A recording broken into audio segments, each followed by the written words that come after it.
Hello and welcome.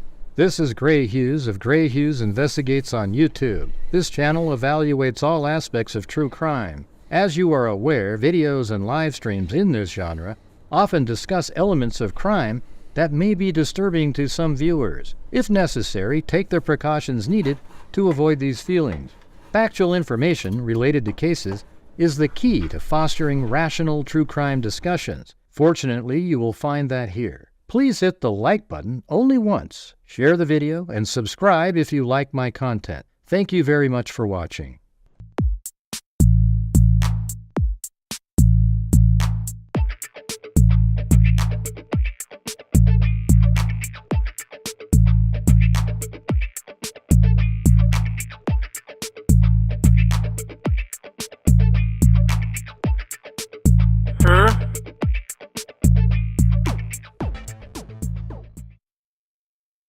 It's the house!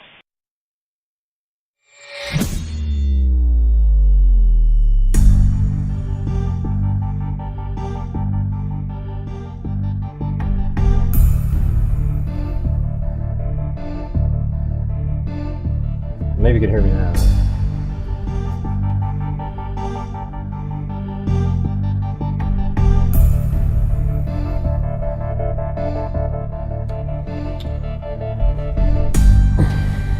Alright, what's going on?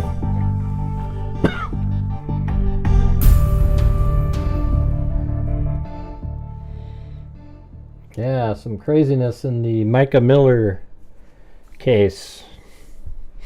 It turns out that John Paul Miller married the wife of the guy that was in a wheelchair, Chris Skinner, I think. And I don't know, man. It does feel sort of like Lori and Chad Daybell. You know, you got these ultra religious wackos in this church, and I don't think anybody had anybody killed, but I think that they sort of it looks like the dogs are frozen there. But I think that they sort of convinced them to do what they did. Yeah, I mean, it's crazy. It's like the same story, and then what the hell's her, hold on, let me get her name.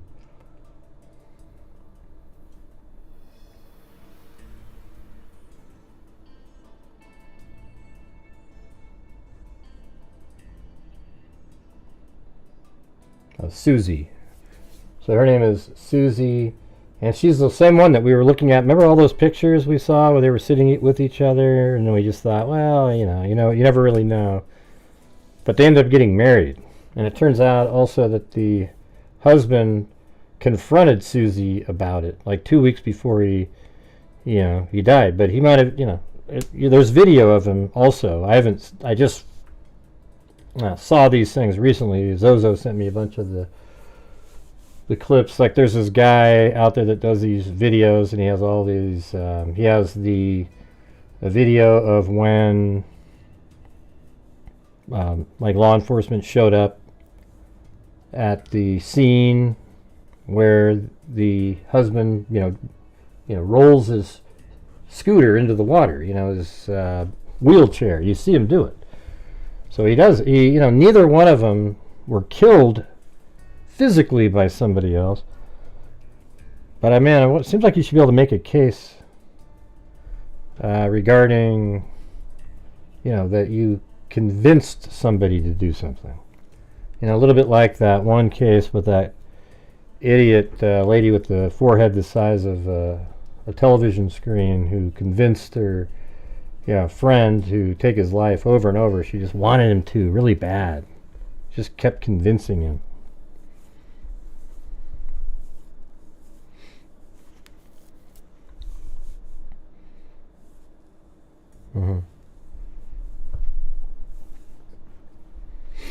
But I thought we'd first start off on something else, though, even though I brought that up.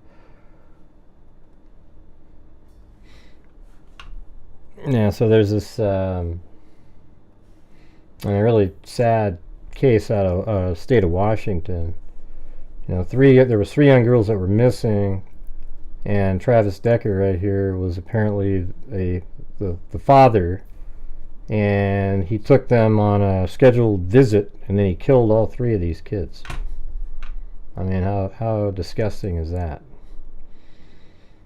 3 young girls missing from Wenatchee, found dead, their father wanted for murder. 3 young girls were reported missing out of Wenatchee, have been found dead, and their father is wanted in connection to their killings, according to the Wenatchee Police Department.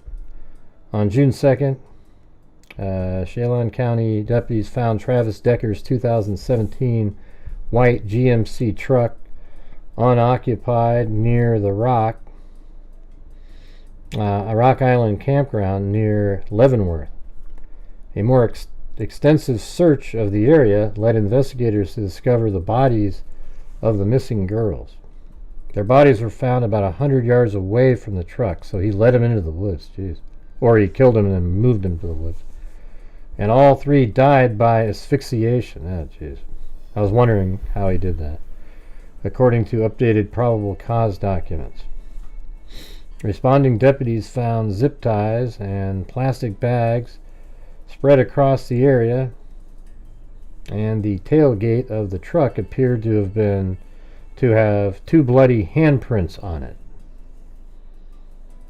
And that's interesting. If he strangled them, then is the blood from something he did to himself, and then he walked away somewhere and they just haven't found him?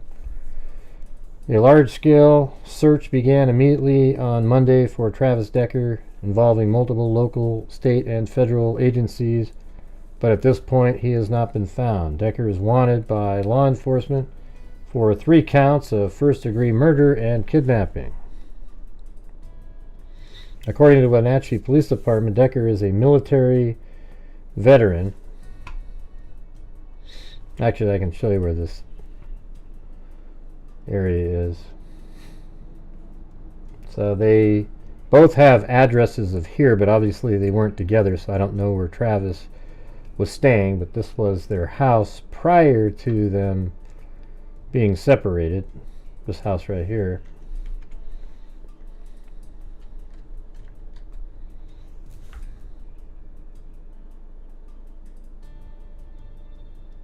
Who cares if he's homeless or not? I mean, if he's homeless, it's on his own because he wanted to be. He's not somebody that... Anyways, let's keep moving here. I have no sympathy for him at all. Let's not try to come up with some excuse for him. And any member of the public who believe they may have seen him since Friday, May 30th, or knows his current whereabouts, is asked to call 911 immediately. Police described Decker as 5 feet 8, 190 pounds, with black hair and brown eyes. On Friday, police requested an Amber Alert through Washington State Patrol, but it didn't meet the criteria. And by the way, you guys, we're doing another show again today. And if you're out there and you're watching and you can help support the channel, allows us to keep doing these shows, I would appreciate it. We're currently at 00000 all the way across the board. All right. On Friday, police requested an Amber Alert through Washington State Patrol, but it didn't meet the criteria. An endangered missing person alert was issued Saturday after Wenatchee detectives provided WSP with additional information, the police department said in a release.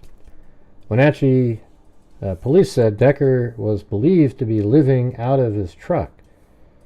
Their search over the weekend included a number of Wenatchee and East Wenatchee hotels. Vehicle information was entered in the Flock database as part of the investigation, and automatic license plate readers showed that the vehicle had left Wenatchee traveling westbound on Highway 2. That's probably... Here, let's see. Is it this highway? I mean, I'm kind of guessing it's this highway right here. Oh wait, I don't have roads turned on. There you go. I just think it's going to be like right here. I don't know if that's it. Hey, thanks, Ted Bundy. Hey, at least I can get a serial killer to help. Yeah, there's Highway 2 right there. Driving up. this direction, and then Highway 2, I think, heads right up, near the area anyways. I think it looks like you'd have to turn off. After you get through Leavenworth, you turn left on whatever this Icicle Road, and then that brings you all the way around. Looks like that road would take you all the way up into that area right there, see?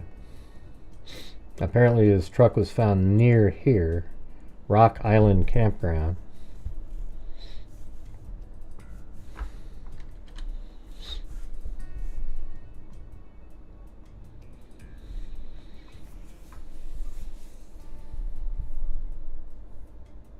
Wenatchee police said Decker was believed to be living out of his truck. Vehicle information was entered in the flock database as part of the investigation. Yeah, so he was going up Highway 2. Decker was still believed to be in Chelan County, and on Monday the search narrowed to an area between Icicle and Chumstick Roads near Leavenworth. Police obtained a warrant for Decker's arrest for custodial interference and began searching the area. Around 3:45 p.m. on Monday, a Chelan County deputy found his vehicle unoccupied near the campground. The vehicle was located in a remote area 17 miles up the road by a Chelan County Forest Service deputy who was patrolling the area by motorcycle. He's one of those people that he's a psycho. I think he's one of those parents out there that killed the kids just to punish the mother, so that her life is ruined. And which really shows you that he didn't give two shits about those kids. His whole life was probably about controlling his wife and his family, and then when he lost control, his true reality is that he didn't give a damn about those two kids at all, or the three kids anyways, and then he killed all three of them just to punish the mother, who will then now probably have, the rest of her life has to it's a nightmare. They're just three just absolutely beautiful little kids, and they're just crazy. And then watch, somebody will say, who cares if they're pretty gray? What difference is it? I'm just saying, man. You guys are... the fact that you think of those things is the crazy part. I always realize once I say something, oh yeah, what was that response somebody gave me one time?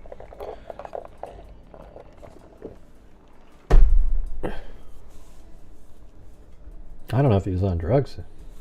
Who cares? I'm just saying. Even if he's on drugs and he did this, he's the same shitty person, or like an absolute psycho. Thanks, Timothy Cecil. Got right there, Timothy Cecil and Ted Bundy.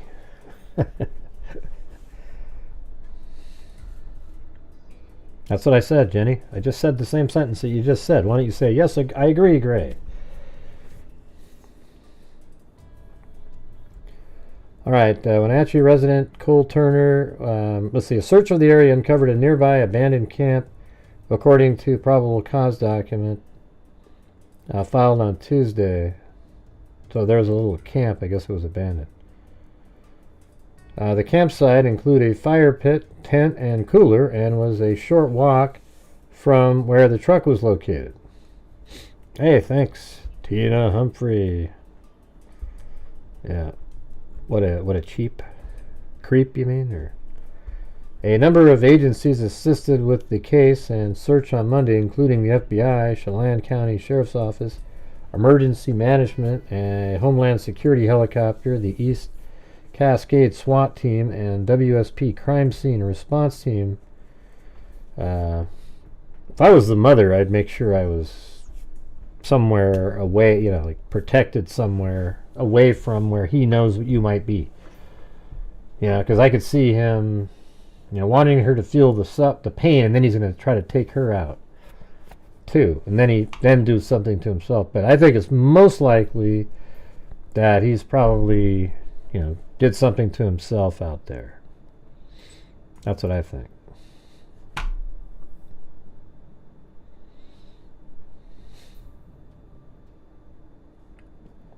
The girls were also members of a short Shakespearean program at the Music Theater of Wenatchee. We are heartbroken by the loss of 3 of our shining stars from the short Shakespearean's family, the theater wrote. I mean, what a just nightmare. I mean, who the hell could kill? I mean, look at these kids. I don't think you can get any cuter. It's like, what the hell are you doing, man? Ridiculous.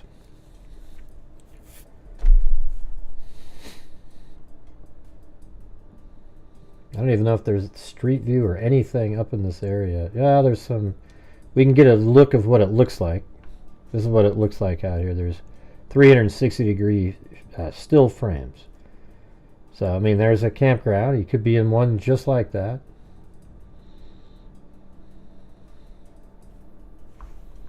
So that's what it looks like out there.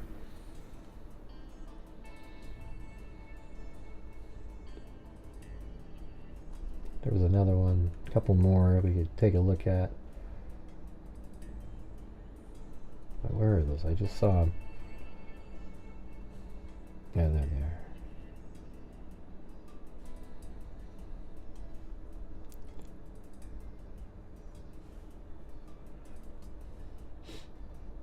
Oh, I don't know if this page... No, the coffee's on here. It's right there. Hey, look at Dennis Rader sent me a coffee. That's wild. Yeah, really wooded area. Really clear little stream there. So he could be anywhere at this point. I mean, he kept, and he didn't take the truck either. So the truck was found in the area, so that means he's on foot for whatever he did. So, and I would think he would go kind of near the river somewhere, and so there's a river over here, and then it looks like there's another branch of some sort, that this Jack Creek over here. Maybe he just wandered off somewhere out here. I mean, we're just totally guessing at this point. But that's the story. They had a scheduled visit. He was supposed to visit the kids, and it kind of reminds you of that one case. What was that one years ago where the guy picked up his kids and then he set the entire house on fire, something like that, or like I think he burned. I think what did he do? He took the kids. It was pretty famous. Yeah, the Powells. How did that one play out? Yeah, it kind of reminds me of that though, a little bit. But he killed. I thought he killed the mom in that one. Yeah, he blew it up. Yeah.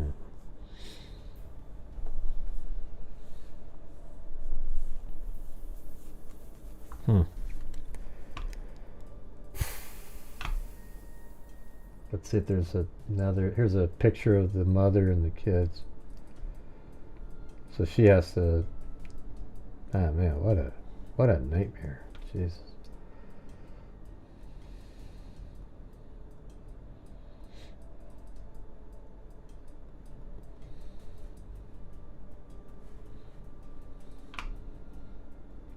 Let's see if this is any different. 3 Wenatchee girls ages 5, 8, 9 reported missing since Friday, May 30th. Were found dead on Monday. Authorities are actively searching for the girls' father, Travis Decker, 32, who he was in the military, and then you look at their addresses and they're all across the country prior. He was wanted for 3 counts of first-degree murder and first-degree kidnapping. Decker, described as a former military member, with extensive training, should not be approached by the public due to potential risk. Hey, thanks, Tina Humphrey. Oops, creep. Okay. I thought that's what you were saying. I think I thought you said that. Yeah. Anyone who believes they may have seen Decker since Friday, May 30th, or knows his current whereabouts is asked to call 911 immediately. Due to safety concerns, the public is advised not to attempt to contact or approach Decker. Evelyn Decker, Peyton Decker, and Olivia Decker. Olivia Decker's 5, Evelyn 8, and Peyton 9 had brown hair and brown. This is when they were missing.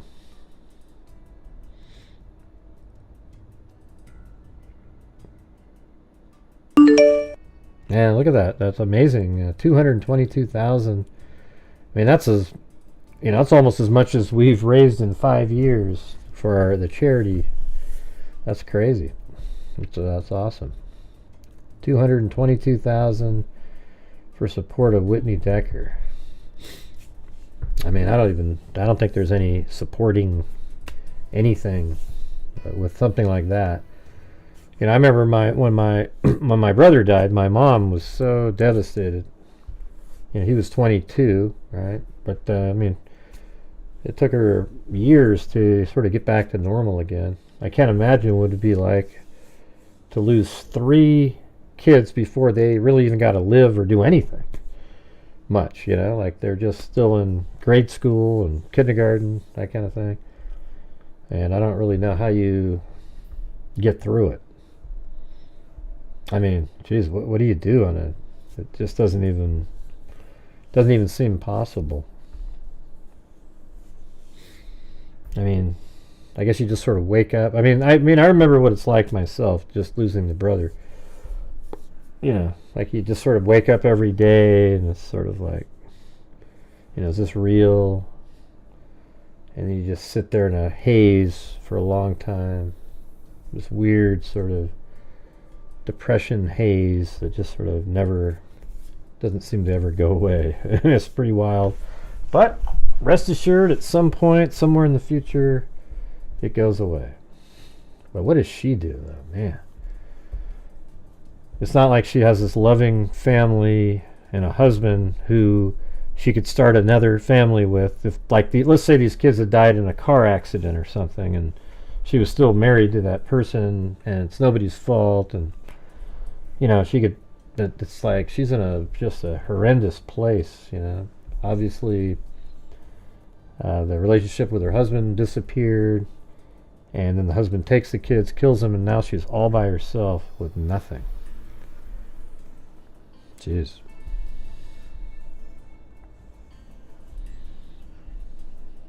That's insane. And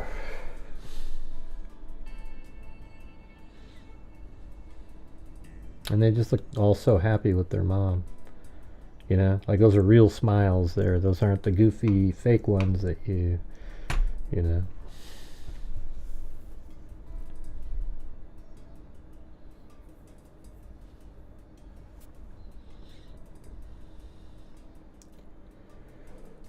Well, I don't know. I think it does it gets to the point where you can live with it, which is something you don't feel like you could do. So it obviously gets better in some way, where your mind allows you to, move forward a little bit. But there's a long period of time where you just can't do anything. I would imagine if you had other kids, you'd have to rally for them. I mean, see, that's the thing here, too. I mean, had one of her kids survive somewhere, she'd have something to rally behind. But she doesn't have anything. Every single one of her kids was killed by this guy. Hey, thank you, Stephanie Sprague. I appreciate that.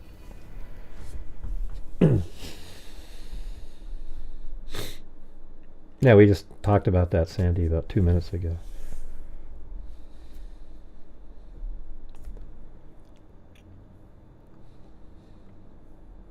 What happened to the mom in that case, though? I don't remember. Yeah, wasn't it like the social worker came to pick him up and then he like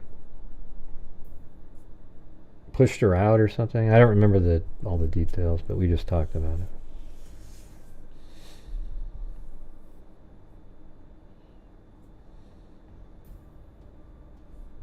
Oh, she's never been found, the mom? Huh.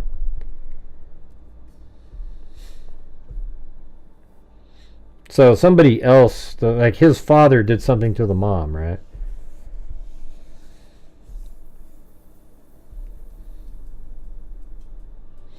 Mm-hmm. All right, I'm going to get off this story. I don't have any more to offer. It's just, it is what it is. That's what happened. I looked him up and Ben verified he didn't seem to have a record that was on that system anyways.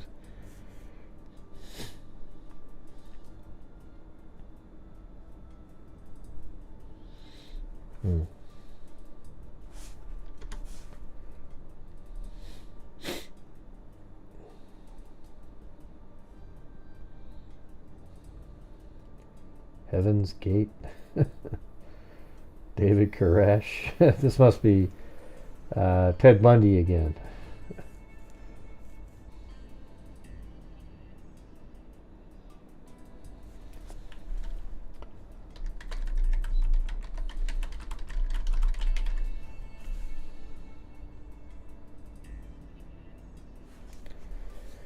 My daughter's close friend was like another daughter until she got with bad people. All right, let's just switch back over now to the Micah Miller craziness. It's nuts. Yeah, let's just do. You know what? Would it be? I think it'd be worth it to go over and do a timeline. There's an article that had a really good timeline on it. You know, just to kind of go back in time and remember, because we covered this case for a lot when it was happening, but then I just couldn't do all the conspiracy theory nonsense about somebody else. I think both Micah and I think Chris in this case both took their own lives, but I just think that they were sort of forced almost mentally into doing so intentionally. That's what I think. If you guys want to do that, go over that. But, let's try to, maybe we can try to reach that goal tonight, you guys. I don't know. Just been a struggle, tough to do. October 8th, 2023, the couple officially files for divorce, according to court records. February 8, 2024, Micah was involuntarily hospitalized for 48 hours. According to a report, February 10th, Micah was discharged from the hospital, and the staff informed her that John Paul reportedly picked up her purse and car keys while she was hospitalized.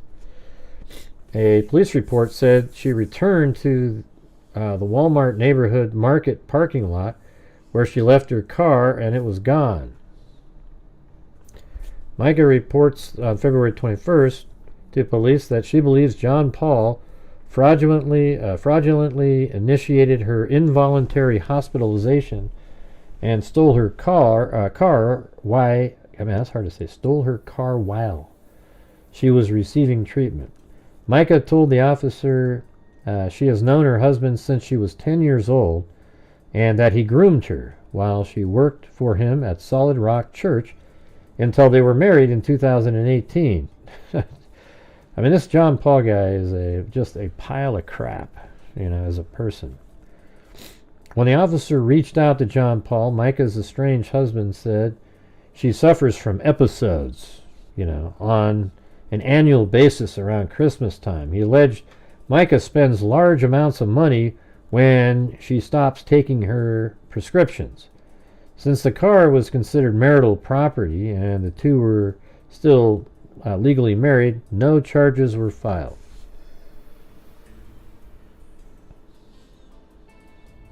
And then on March 11th, Well, this isn't my timeline, Jen. This is one that's in an article. I didn't have one readily. I think I might have something somewhere in one of these folders. Do I have any text? No. That was so long ago, like a year ago is when we were talking about this one.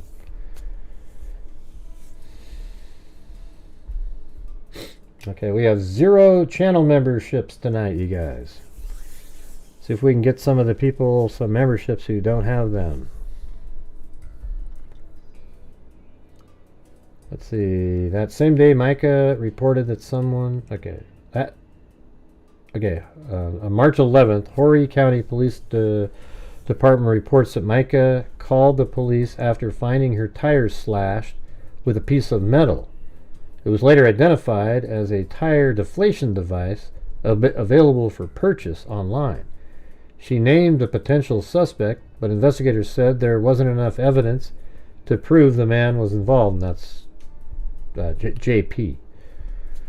The same day, Micah reported that the same suspect approached her at a gas station. She told him she did not want to speak with him as she pulled out the phone to record. The suspect drove away, reports said. Yeah. Hey, wow, thanks Stephanie Sprague and Jenny Hansen. Very kind of you guys.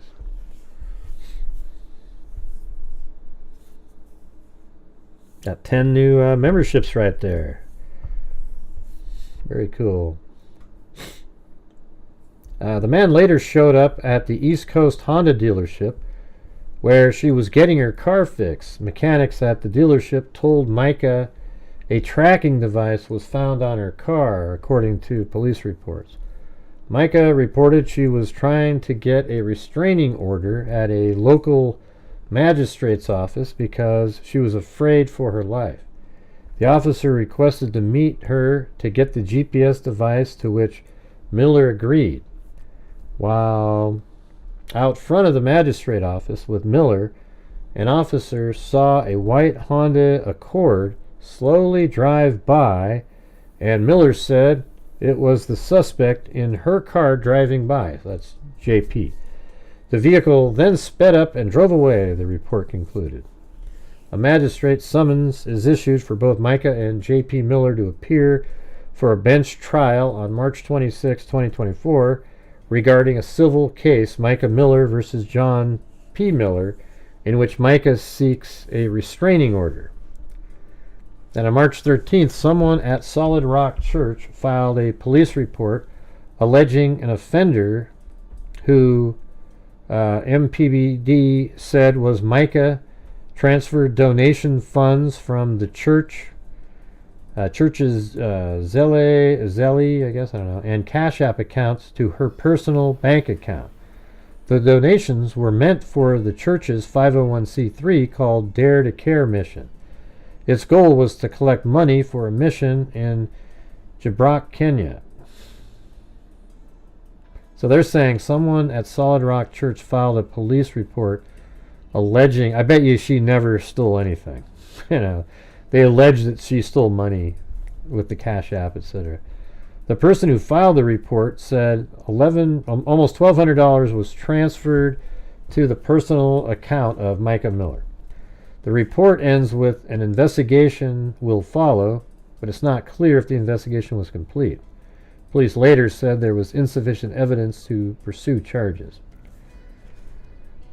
And then on March 26th, a bench trial is held in the case of Micah Miller versus J.P. Miller, a civil case in which Micah sought a restraining order. The outcome of that hearing is not yet known, though ABC 15 has submitted requests through the Freedom of Information Act.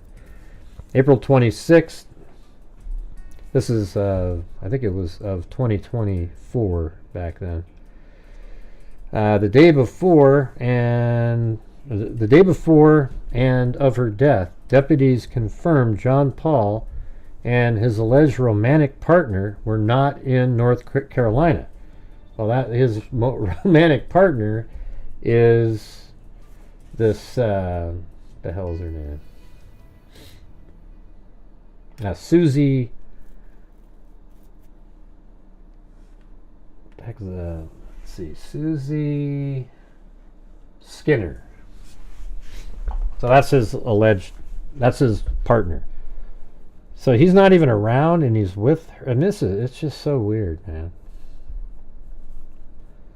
Officials said he went to Charleston for a sporting event and stayed the night there. See, I don't think he has anything to do. I mean, he doesn't have anything to do with physically killing Micah Miller. I know that people come up with these bizarre conspiracy theories, but I think he emotionally sort of made her do that. The Robeson County Sheriff's Office said he drove back to Myrtle Beach the next day and was with people as he traveled to and from the event. Then April 27th, the day of Micah's death, I wonder if it'd be better to, at that point, couldn't we just open up this, I mean, this is the full thing. Remember we were going through that? Or it might be easier. Maybe we can go through that later. This might be easier. Miller is seen on her Ring camera leaving her residence in Margaritaville Drive. So we do have that. That's in here. Like right there, see? That's her Ring doorbell camera as she's leaving. And what time does that say? Yeah, that's at 10:13. See? And at 11 a.m., Miller is seen on her Ring camera arriving at her residence. So she's leaving her residence, and then she comes back to her residence. So that's this one right here at 11. See? Can you guys see that? I can make it bigger.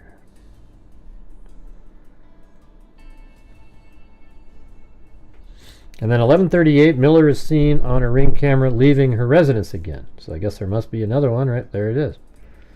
Right there, that's her leaving again. Then at 12:12, Miller is seen on store surveillance walking into Dick's pawn shop, which is located at 1852 Mr. Joe White Avenue in Myrtle Beach. I'm pretty sure I have all of this in here. Got to go back.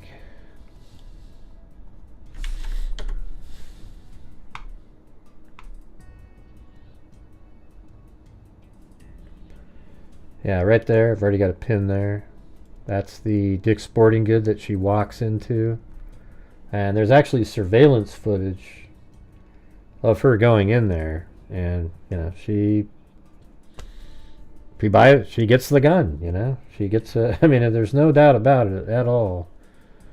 So that's the front of the building right there. She goes in there. And then that's her inside the building walking in. And that's her standing at the stand. And then here's her leaving now. And she obtained a firearm while she was there.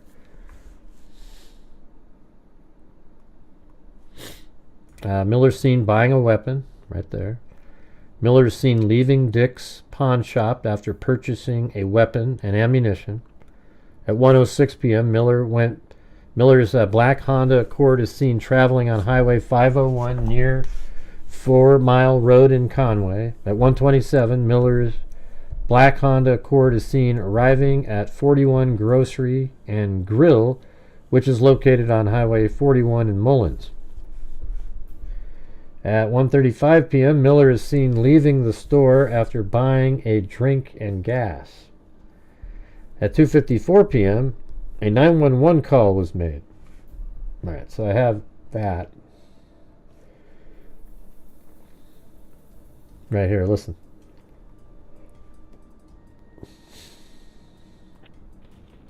Robeson County 911, what's the address of your emergency?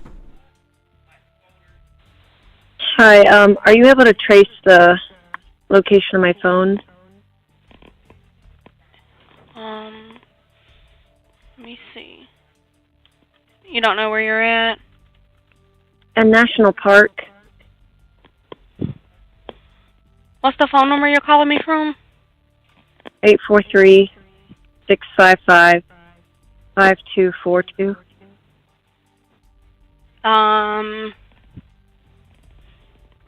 Where's the park located at? In Bear Bluff. Let's see. I have my location on, I think, on my phone.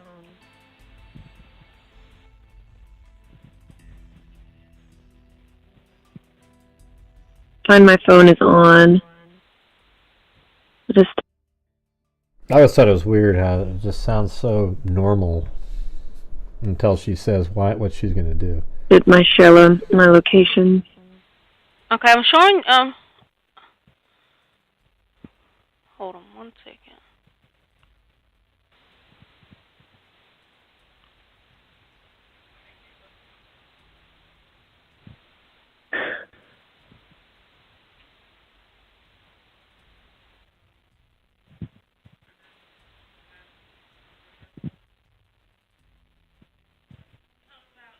I don't think you are in Robeson County.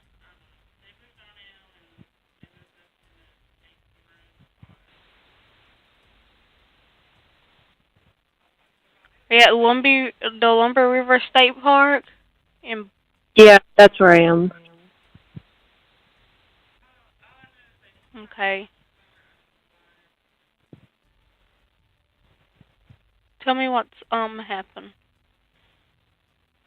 I'm about to kill myself, and I just want my family to know where to find me. Okay, ma'am.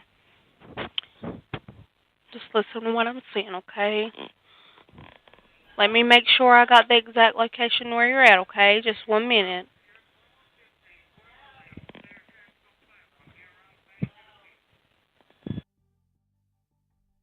I mean, you could tell it really Robeson County. or like it really affected that 911 caller. She's like, wow.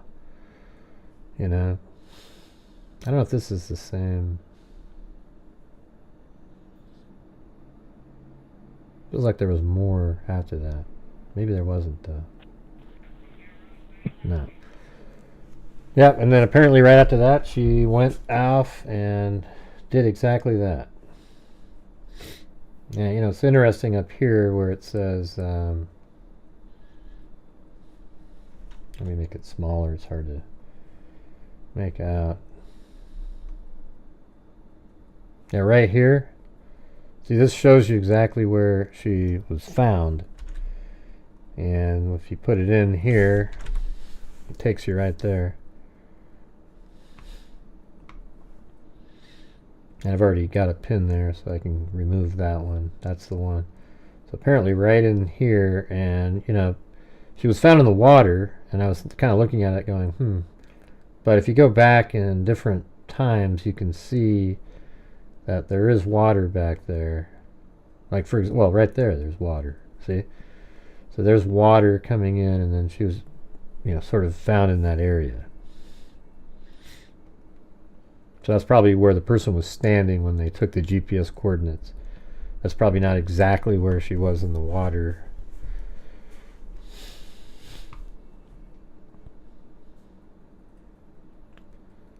Yeah, I'm not really interested in all the TikTok crap, you know, the stuff like, oh, John Paul, he did this with this other. I don't really care. What I focus in on the big picture stuff, like what's going on with the, because I don't do, that's all the drama crap that goes on.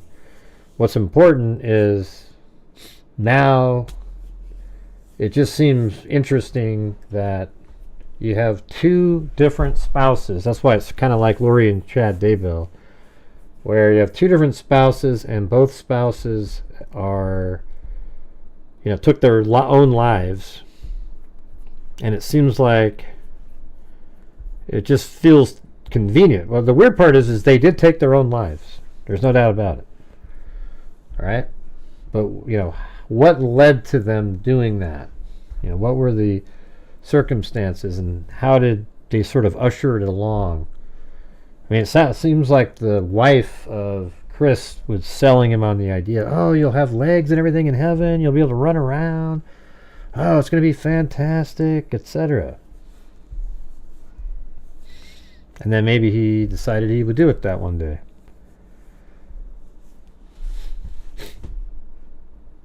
Yes, let's go back.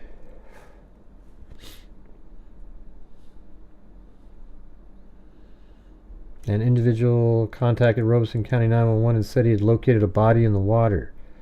He said he'd been fishing on his kayak when he found the body. Searching deputies secured the area for an investigation. Thanks, Ted Bundy. And yes, you guys, you too out there. Instead of just having a serial killer supporting the channel, it'd be nice if the rest of you could help support the channel so we can try to reach the goal tonight. Last night was just sort of a miracle. Just two individuals made it happen. I mean, other than that, it would have been a record-setting night in a bad way. Investigators located a Sig Sauer gun case in the passenger seat of the vehicle and a box of ammunition in the center console of the vehicle. Investigators also found a receipt for the handgun from a pawn shop and a receipt from a convenience store in the vehicle. Both receipts were dated for the same day of Micah's death. The serial number on the weapon found in the water at the crime scene matched the gun was found in Miller's. Matched the gun box that was found in Miller's Honda Accord. The firearm is located in the water. May 1st, leaders of Solid Rock Church filed a police report with concerns about an influx of harassing messages in the wake of Micah's death. Then we have John Paul sits down with WPD interview. He said Micah was incredibly energetic. She was very creative. Remember that crazy video where he's in his yard, curled up in a ball on the ground?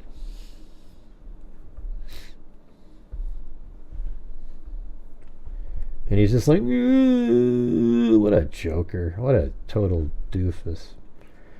He said Micah was incredibly energetic. She was very creative. She created just about everything we have here at our church. Logos, designs, everything. And the screen was all her. She was easily excited. The smallest thing would get her going, motivate her to big things. Over the years, since we've been married, some people struggle with high blood pressure. Some people struggle with diabetes. And some struggle with mental health. And whenever she stayed on her lithium, things were amazing. She'd come off sometimes and things would get a little unusual. Per her doctor, they told her, even recently, that she was homicidal or, want to take her own life. And just as high as someone can go up, they can just go just as low. And so the highs, you see on films and all, but the lows were a lot of times behind closed doors, and she had struggled with taking her own life. You can't use that word on YouTube. My last 2 live streams were demonetized.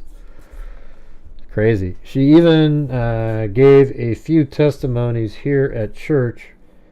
We have on video of times where she had battled, but God take care of her and got her through. And so this past time, it's still a shock, an incredible shock. May 3rd, a probate court in Horry County names Micah's sister, Sierra Francis, special administrator. May 7th, some of Micah's family dispute the manner of death described by the estranged husband. Yeah, I think they were just grasping at straws. There's no way. There's absolutely no information at all that points to anybody other than Micah taking her own life. We went over that with a fine-tooth comb, and there just is none. But you'll still probably have the TikTok people. Oh no, we found this thing. No, it didn't happen. All right. She bought the gun. She drove out there. She made the 911 call. It's really clear. Micah Miller's family met with Robeson County deputies to discuss the investigative findings. Deputies also extended an invitation to Micah's estranged husband, John Miller. However, he asked them to meet him in South Carolina. Sheriff Bernice Wilkins said they do not plan to travel to South Carolina. Anyways, let's just, I mean, that's probably a good enough timeline of events. And thanks, Jeannie Gaia, going up there. How about the rest of you guys? Let's get the goal met early tonight. Or at least move on it. Yeah, we know, Lisa. We all know that. She killed herself. Okay? There's no doubt about it. 100%. Yeah, we've all heard when she made those comments, etc., etc., etc. But we have the evidence. She made the 911 call. Oh, well, let me guess. There was somebody holding a gun to her head, and she said it like the same way.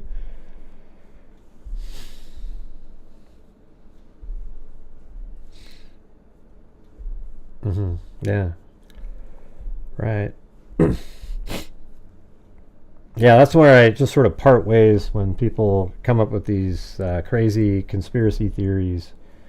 You know, in this case, like if there was no 911 call and I didn't see that she purchased something, I probably would maybe consider something. But there isn't. Okay, there isn't anything like that. I mean, there is a 911 call, and you hear her plainly say exactly what she was going to do. She purchased a gun and the bullets and everything, and she did exactly what she said she was going to do.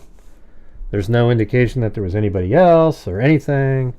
I've seen all the other videos at different places where, you know, very irresponsible YouTubers, etc., try to pretend that a car driving by is some other vehicle, and it really gets kind of old. My thing is I think they sort of intentionally, I mean, I think it sounds like Micah was a bit, you know, had those thoughts in her head. She even did that one speech where she said that she almost did that at one point. Got lucky, like the gun just didn't fire. And then I think the husband was just, you know, he found out that there was an affair between JP and his wife. And then the wife was, you know, I don't know how that all went down. But you see it on video. He literally takes the wheelchair out and goes into the water.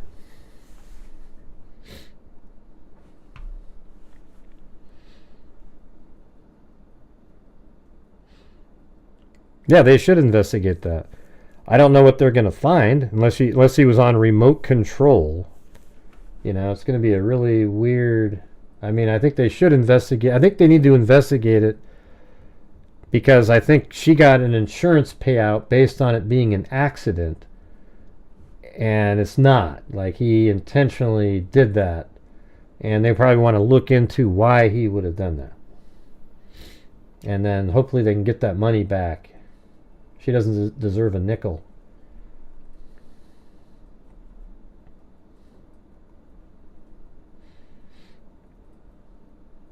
Let's see, what are these videos here? We got different videos that I've had for a long time. Let me see which one this is. You know, Chris has gone to... Oh, this is after he died. They had a memorial service. What a padlock is. That's all I just want to say. And that's why we... It just makes me feel... And that's her right there. But you know what's amazing is this Suzie lady, her and Lori Daybell sound exactly the same. I mean, they talk the same ditzy doofus. And every time that we came out on the Listen to this. beach and we were with this group of people, Chris felt loved, I felt loved, it was fun, everyone was happy, and it was fun seeing... My God, doesn't that sound exactly the same, you guys? I mean, literally. Like, all these different people get to do something that they don't normally get to do, and so just for him to for them to want, because they initiated it, so for them to want to do a paddle out to honor him, it just means the world. It's very special. It's very special. And for the kids, this is really special. Yeah. Right.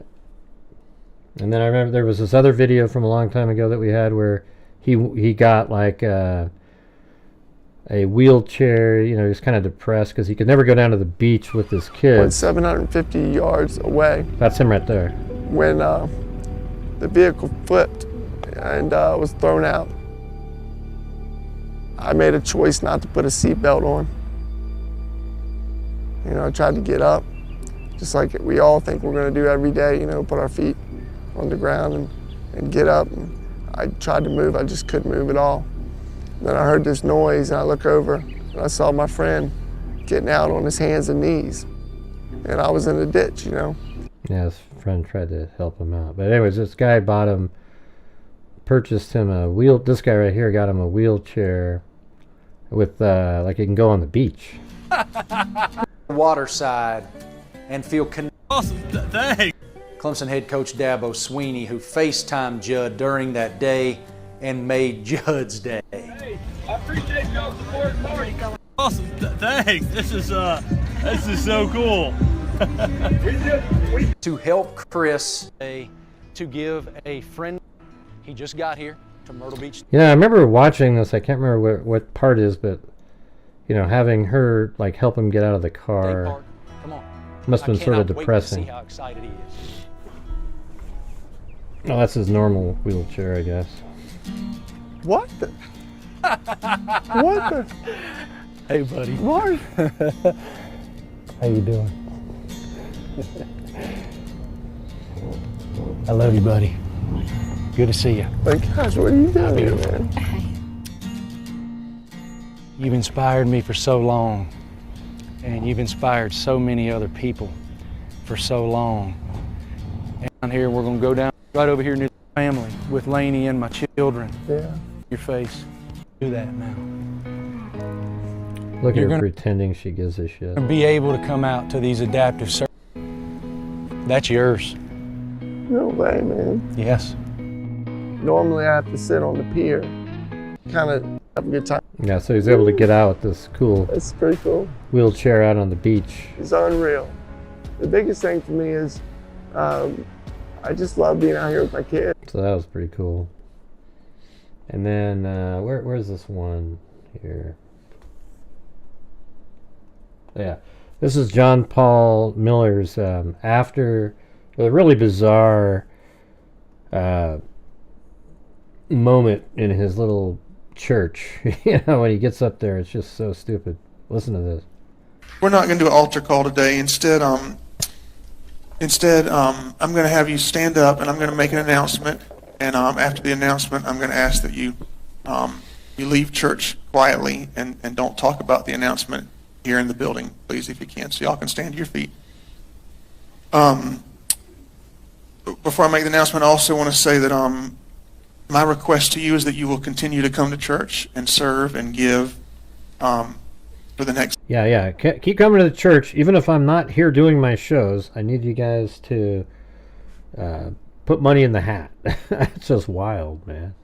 You know, a little bit, because I don't want to have. I'm taking a little bit of a break, and I don't want to have to worry about the church. My break may be a few days, a few Thanks, weeks. Tina. I don't know. I got a call late last night. My wife. So you said all that other stuff first, right? Yeah. So I may need some time off and everything, but make sure to keep, get the lights on. But I'm gonna go. Late last night, my wife has passed away. And yeah, it was self-induced, and it was up in North. Yeah. So your wife passed away, but you were with your girlfriend on a trip somewhere too. You're not telling that part of the story. Carolina, and we're gonna have a funeral for her next Sunday here at 3 p.m.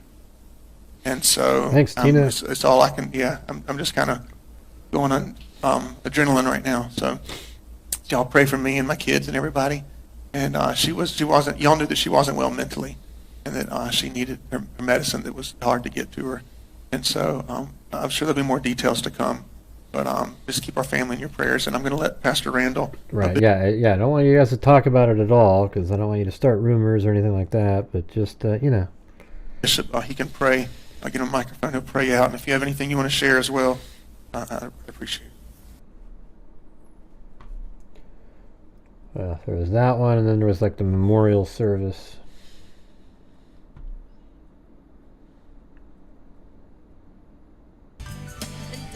Yeah, he probably wanted to have the hat going around so he could go on a trip with Susie. How beautiful she was on the outside, you know, but only I think a spouse knows how beautiful that person is on the inside. So I want to take a few minutes to just kind of tell some stories and just share some things about Micah that may, I don't know, shock you or help you get to know the more intimate side of her. She was beautiful on the outside. See, that the picture that you're looking at is after she's died. You know, that picture right here, this one right here. This is after Micah dies. They're chilling out. Does that look like somebody who gives two craps right there? She had won so many fake beauty pageants, you know, all when she was young, and I have one of her trophies here where she won Saucus the Idol. Let me tell you, just to talk about how pretty she was on the outside. When she went to one school, she won the Miss whatever the school was beauty pageant, and then how pretty she was on the outside. Family moved and she went to another school, and she won the Miss Beauty pageant for that school too. So it was the first time in that county's history that someone won, both the. Yeah, because he probably wants them to know, man, I only date the hot ones, So, yeah, she was so pretty on the outside, but inside, but, that's what he really wants you to believe. I thought she was 1,000 times prettier than this idiot Susie. I mean, it really hadn't hit me. I've gotten to spend, as Christians, of course, we know she's not here and in heaven, and she's worshiping and enjoying, and I hadn't even had time to look down here yet. But I got this lay next to her body and spent time with her body about 4 times this week, and each time it still didn't hit me. I thought she was going to wake up. I even tried to raise her from the dead one time this week. Oh, Jesus. This guy's an idiot. And you probably believe in shit like that, don't you? That morning, actually, I went to the mall later. She had bought me this dog tag, and the chain broke, so I went to the mall to get it fixed. And I saw a female about 20, 30 feet in front of me, and she was wearing one of Micah's dresses. And she had the same tattoo Micah has on her arm. And okay, that's okay. Anyways, you got these pictures of him. Look at him, just so chilling out. I'm not sure what this is. Like, oh my God, somebody. But they're hanging out together, and this was from a long time ago.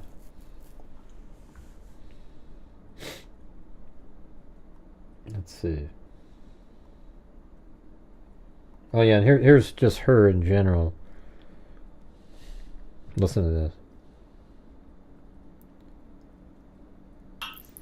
Good morning. I am Suzie Skinner. Close your eyes and you hear Lori Daybell. It's exactly the same. joymb.org. And Chris has asked me to do a vlog this morning. Chris asked me to do a vlog. First vlog ever. So I'm going to try to do my best. So I read this morning in the daily readings, and I picked a verse. It's oh, God. Why don't you go dig the eye booger out somewhere else?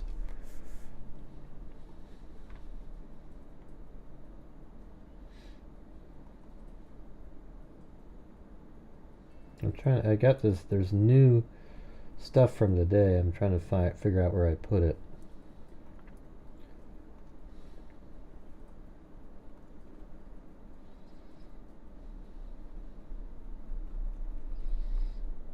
No, it's not in there.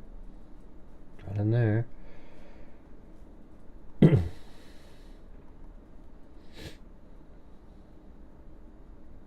Oh, maybe this is it. Okay, so there's an interview with Suzie Skinner regarding her husband's death. But hey guys, is there any chance you guys could help support the channel tonight? I'm trying as hard as I can to reach the goals and keep things moving along. You guys are the sole source of the income on these shows. Just to record a whole conversation. That way I can refer back to it if I need to. I have a terrible memory. Okay. Do you happen to have ID handy? Mm-hmm. Okay. Yeah, this was on Fitz News, had this interview, audio. Thank you for meeting us. I know you had probably a long day already.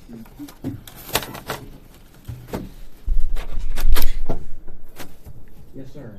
And you're the coroner? I am. This is my the partner, chief Zach. deputy.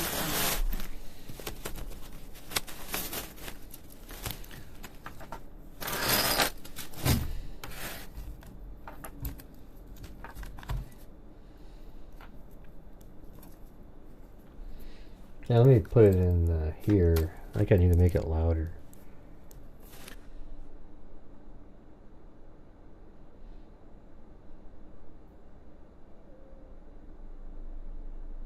Wait, what's this one?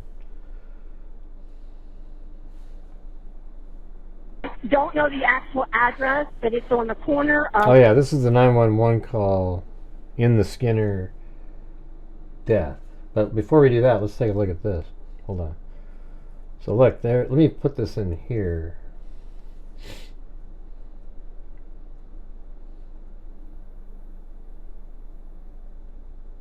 So I'm going to zoom in. I hadn't seen this till just recently. See, that's him right there on the wheelchair. See that?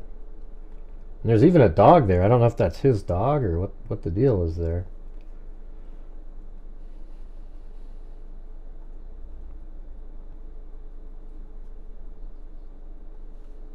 Let me see if I can make this better.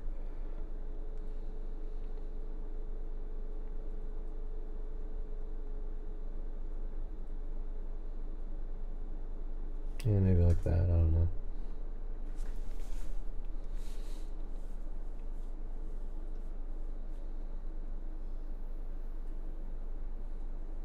It just goes into the water, you know? It's crazy.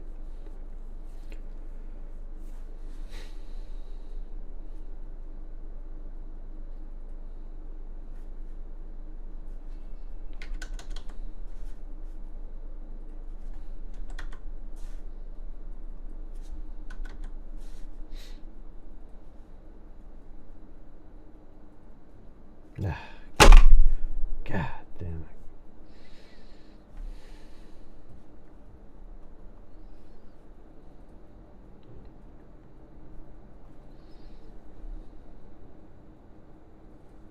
Mm-hmm.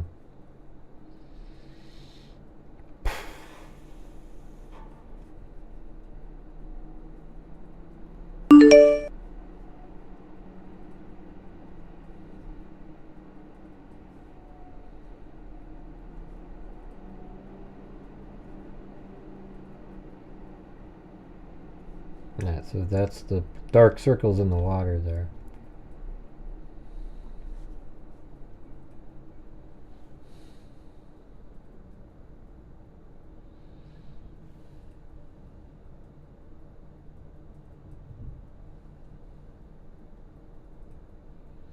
Yeah, we're only about 40%, or not even that, like 30% of the goal, you guys.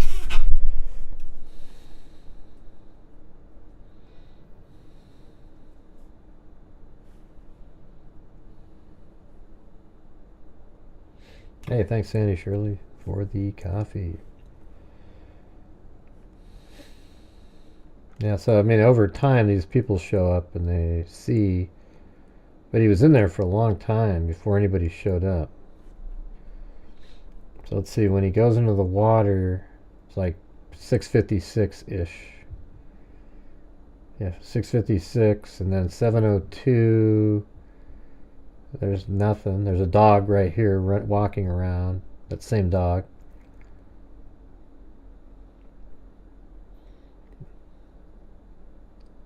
And then now there's somebody right over here. No, that's the water thing, but I saw a person right there. So this is an hour later. So I don't know if she comes around and notices something right then, Or had somebody already noticed?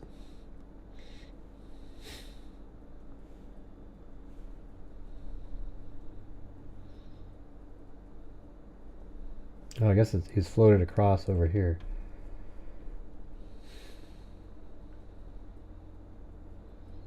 And they must have taken him out of the water over there. They're working on him. So this is like an hour and 3 minutes later.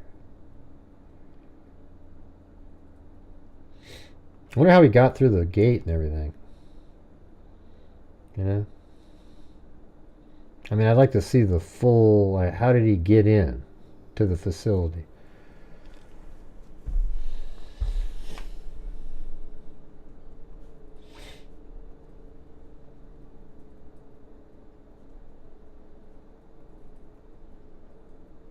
Alright, now here's the call related to that. I'm going to put it in here though. Make it bigger.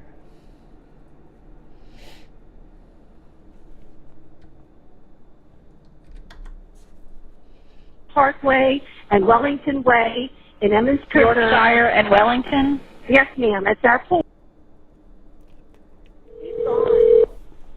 Myrtle Beach 911, what is the address of your emergency?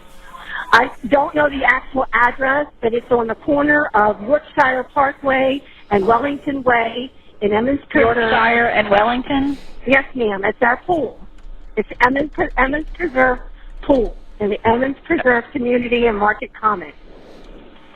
Okay, what's going on? We have a dead body in our pool.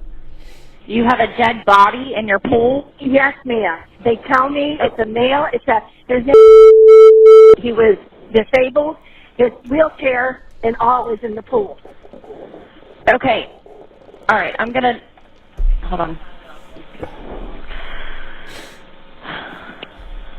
We can't know. And if it was an accident, wouldn't they also be able to sue the pool and everything? How long has he been in there?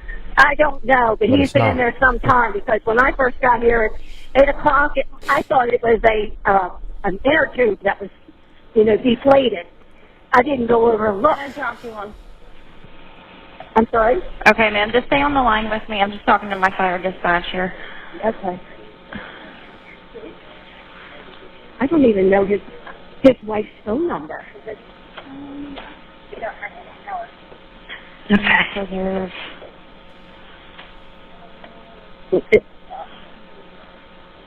Okay, is there anyone out there? Yes, we were having water. We were going to have water aerobics, so there's like 4 of us here right now. So yeah, someone will be here to let them in. Okay, is anyone trying to get him out, or they tried to get him out, but they can't move him. Is he still in the wheelchair? He's still in his wheelchair. She could not move anything.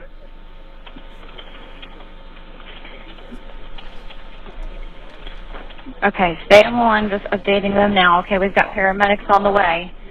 Thank you. I think he's gone. All right, and who's gone? The body in the pool. Yeah, okay. All right, and I just want to make sure you said you're Yorkshire and Wellington, correct? Yes, there's a clubhouse here. You'll see the clubhouse and the pool's just beyond it. Okay. We'll have someone at both gates. Okay.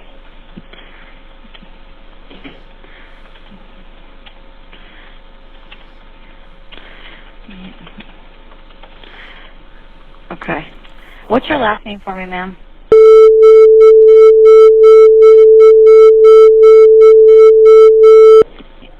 He's not a pig.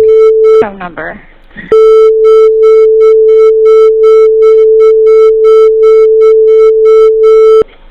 Okay. Are you a resident there, or are you? Yes, ma'am. Okay. Yes, I am a resident. Okay. All right. Okay. Here's the address. That sounds driving me crazy.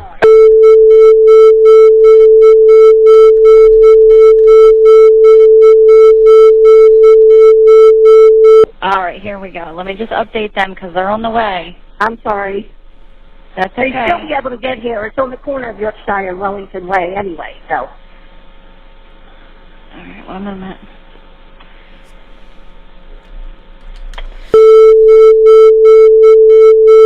look at that. See, there they are getting married. What a joke. Alone, you know what I mean? Why do you think that? Okay. Yeah, he's in the wheelchair. They can't get him out. Who are you talking? 911. Thanks, Sarah King. Well, I'm talking to Myrtle Beach. She's got paramedics on the way. I talked to, it was Horry County first. All right, ma'am. I'm sorry. Go ahead. That's okay. That's okay. I just want to verify again. They're on the way. I've got units coming to you, okay? Okay, thank you. Anyways, let's listen to the that interview that she did.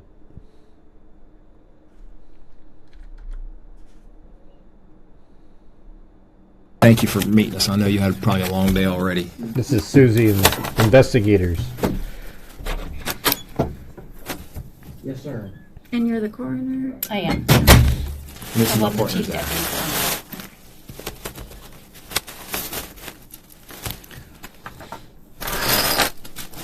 Yeah, you haven't heard the 911 call either, Cindy. Okay, perfect. I'll give that back to you. Okay, so one of the formalities is I'm going to read you Miranda. I don't want you to think you're in any kind of trouble. That's not the case. My goal here today is to have a discussion about what happened a couple years ago, and then hopefully get you out of here before too long. So I don't. So plan this on is keeping you more very long, recent. but, This one. I at least want to take care of this form here, okay? So there's no reason why would my Miranda rights be read? So that way you understand your rights, know that you're speaking to us freely. Again, you don't have to talk Am I to us. not supposed to speak to you freely? No, it's Like, totally up to you. It's totally up to you whether you talk to us or not. Like I said, you're not in any kind of trouble. And if I ask you something that you don't want to answer at any point, you could just say, I'm done here. That's fine. I have no problems with that. And that's all going to be advised in here. Okay? So I'll read this. If you have any questions, let me know. We'll have a discussion and hopefully get you out the door here soon. Okay? Are you currently under the influence of any alcohol or drugs? No. Is English your primary language? Yes. What's your highest level of education? Master's degree. And do you know enough to ask me a question if you don't understand something? Yes. Which you've already done that, right? So, Mhm. okay. So you have the right to remain silent and refuse to answer any questions. Anything you say can be used against you in a court of law. You have the right to talk to an attorney and have him present while you are being questioned. If you cannot afford an attorney, one will be provided at government expense before any questioning if you wish. If you desire to make a statement or answer questions, you have the right to stop at any time. That's kind of what we were just talking about there. Do you understand each of those? Mm-hmm. Okay. Initial each one of those little lines, if you don't mind. Sign there, and then I'll sign the bottom portion.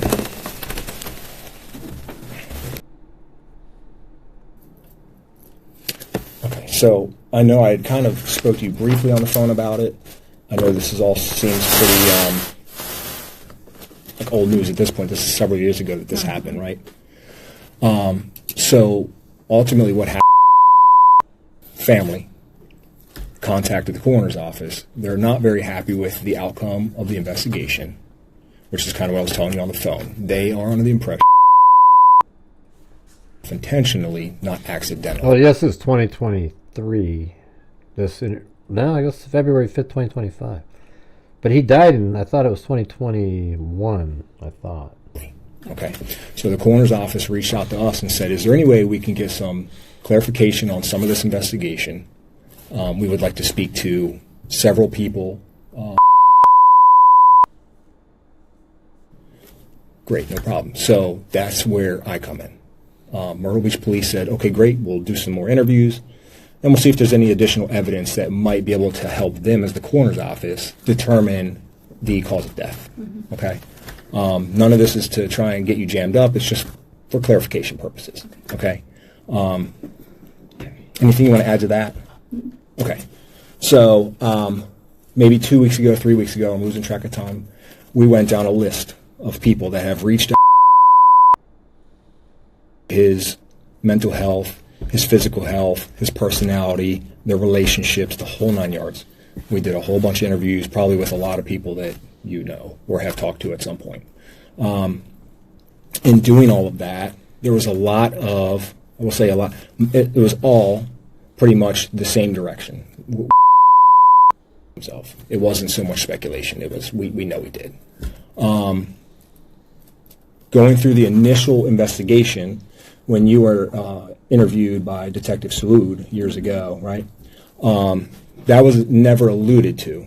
It was more, there's no way he would have done something to himself. This was certainly an accident. Surely there was an issue with his chair, that kind of thing. So our reason for talking today is to clarify your original statement. Is there anything that you would say differently now in 2025? Makes you think that the investigators have information that they know that she was lying years ago and are waiting to see if she'll continue down the same lie, or will she now come clean on that information. Doesn't it sound like they've already got something? Oh, and can I explain something to you? Of course. Let me break this down for you. He's a C5-6 quad. Do you know what that means? Tell me what muscles he can use. What is that? See, isn't this just like Lori Daybell? This lady and Lori Daybell were separated at birth. They are exactly the same people. You see how she just once started talking about some other thing? It had nothing to do with anything. And that's exactly how Lori would do that. I mean, it is it's unbelievable. They even sound the same. I wouldn't be shocked at all if they were somehow... well, I would be shocked, but I mean, it feels like they're the same freaking person. Very few. I mean specifically, biceps he can bend. On his left hand, he functioned as a C6. On his right side, he functioned as a C5. Now, on those the zombies, left side, you know. C6, he's got wrist extension that's a 5 out of 5 strength. I am a physical therapist specializing in spinal cord injury. Mhm. So I've got some expert advice here, or Sure. expertise, whatever. He can bend his biceps. He has 0 triceps. Cannot control his triceps at all. His arm goes up like this. He can't move it. If his arm comes down like this, he can resist it with biceps, but he has no triceps whatsoever.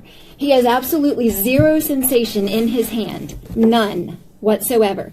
This is C6, this is C7, this is C8. C7, C8 have 0 function, 0 sensation. C6 was spotty because it was a injury that was C5 on the right, C6 on the left. It wasn't good sensation. He could not feel his hand at all. Okay? When he drives his wheelchair, the only thing he's using is wrist extension and his biceps, and then he's got some deltoid in the front. So he can extend his arm, he can move it forward, he can bend his elbow, and he can use his wrist extension. That's all he's got. No sensation. Okay. So that morning, the night before, he had forgotten to take his medications at night, and I had forgotten to give it to him. So he stayed up all night. I bet this is going to be so, like, overly specific. Like something that you would never remember. Awake all night long. So when he got up in the morning, I gave him his normal medications that he always has in the morning, and then he went for a walk to walk the dog, which is what he does every single morning. Probably at least one day a week on that walk. He usually... Well, I was wondering if it was remote control a minute ago, but then I was thinking to myself, well, he can move it around. Like, he can drive. He actually has these things where he puts his hands on there and he can, he has strength in his wrists and things. He can do certain things, so I'm sure he's able to move around his own wheelchair. But you would also think that maybe there would be some remote element of it for... maybe somebody else can move him around. I don't know. Yeah, don't really know. But he definitely can move himself around in the wheelchair, and nobody else is moving it at that point. I just can't imagine, like, he would be yelling and stuff, like you'd hear him saying, hey, I'm not controlling this thing. Oh, somebody. There's nothing. starts to kind of fall asleep, or he just is tired, and he'll ride like this and drive. And he used to joke around and say, like, don't ever let me drive off the sidewalk, or don't let me, whatever. And we would have to, like, wake him up and stuff. So that morning, when I get to the pool, and they're doing CPR or whatever, the detective said, what happened? Okay, well, he was tired. He was up all night long. He finally gets the medications, which is the same medications at night as in the morning. So he finally gets those medications that he had missed. God, it's almost uncanny. I think if you told people that this was one of Lori's, Daybell's interviews regarding JJ or something, talking about meds, you'd think, oh yeah, okay. You wouldn't even know it was somebody else. And he probably fell asleep. He went to the same spot in the pool every single day if there was a person that could let him into the pool area. If not, he went on the outside of the gate, and he would sit there, and he would play on his phone, or he would rest. That's what he did every morning after he walked the dog. That morning, obviously, a neighbor let him into the pool. And so, yes, I think he fell asleep or whatever. I don't know. I haven't seen the video. That's right, where and he that went morning in. when that detective's asking me those questions or whatever, I haven't seen the video. I have no idea. So yes, that's my best guess on that day at that moment that's what happened to my husband. Why is she so angry? I'm the one that lives with him. I'm the one that takes care of him. I'm the one that was there the night before. I'm the one that got him up that morning. I'm the one that gives him the medication. Not these other people. I'm the one that lives with him. Oh my God. Yes, I know he's sad. He's freaking paralyzed for 21 years. Would you not be sad? But does that guarantee 100% that he killed himself? I have no idea. I am not a detective, and I was not in his mind that morning. That is what I told that detective, and that is exactly what I stand by today. Okay. I have no idea. Yeah, sure. You decide. Yeah, sure. Yeah, sure. Yeah, right. What do you think? Idiot. This is just... That's so overboard. Here. Why do you think this would come to light in 2025, several years later? Like, what do you think has changed? Nothing has changed. So why are they bringing it to our attention now? Because there's a bunch of YouTubers that are talking about other topics that have killed himself. My sister-in-law was mad at me because she came to me like the next day or whatever, and I said, well, I don't know. Obviously, I don't know if he did or not. And I said, but I really don't want you talking to the kids about that. They're 14 years old. Their dad was a motivational speaker. He did everything in his power to be the strongest man on earth. She actually acted a lot like Mary Lou, you know? Ah! Ah! Oh, not really. Yeah. What are you talking about, Gray? Well, you know when you get really upset sometimes when you cry, and then I ask how you're doing, and then immediately you sound normal again? Oh, yeah. Okay. But hey, guys, is there any chance you guys can help support the channel tonight? I hate to keep having to ask over and over, but we got to keep making the goals. It isn't. Okay. Earth for his kids, and he laid his life down for his kids every single day. So please don't mention that to my children. Mm-hmm. Let's just, if that's your thought, that's fine. Mm-hmm. Don't talk to me about it, and don't talk to my kids about it. And it apparently frustrated her to the point that now she's like, you know what, I'm gonna bring it up. I'm gonna whatever. I didn't even know that she's the one who started this. I have no idea why we're talking about this. Okay. Well, I think what it is that he confronted you a couple weeks prior about your relationship with JP, and I mean, where the hell's that one interview? I think it might even be in this one later, where she starts talking about like God, and we'll see. Have you talked to her recently? A couple weeks ago, a month ago, whatever, and then I had to block her because she decided to tell my daughter himself, which devastated my daughter. Mm-hmm. And I said, please don't talk to my daughter about that anymore. Mm-hmm. And she reamed me out, text messages, blah, blah, blah, blah, blah, blah, how all these things. And so I blocked her. I was like, okay, yeah, done. All because she wants, kids? Yes, yeah. Twins that adored their father. Sure, yeah, of course. Okay. Thanks, K-Me. Alluded to doing anything like that to you? Yes. Okay. I mean, how recently, from the time he passed away, was it recent that he was making comments like that? He made, not specific to me, not within that week or whatever, but he would make comments periodically, He'd say that, he would talk about how hard his life was. He would talk about how it's so difficult, he doesn't know how long he can do it. But he was saying that in 2015, and he was saying that in Yeah, maybe it was JP, I can't remember. 2017. I mean, this is not new. Yeah, of course. It was a hard life. And he started getting wounds that were like recurrent wounds.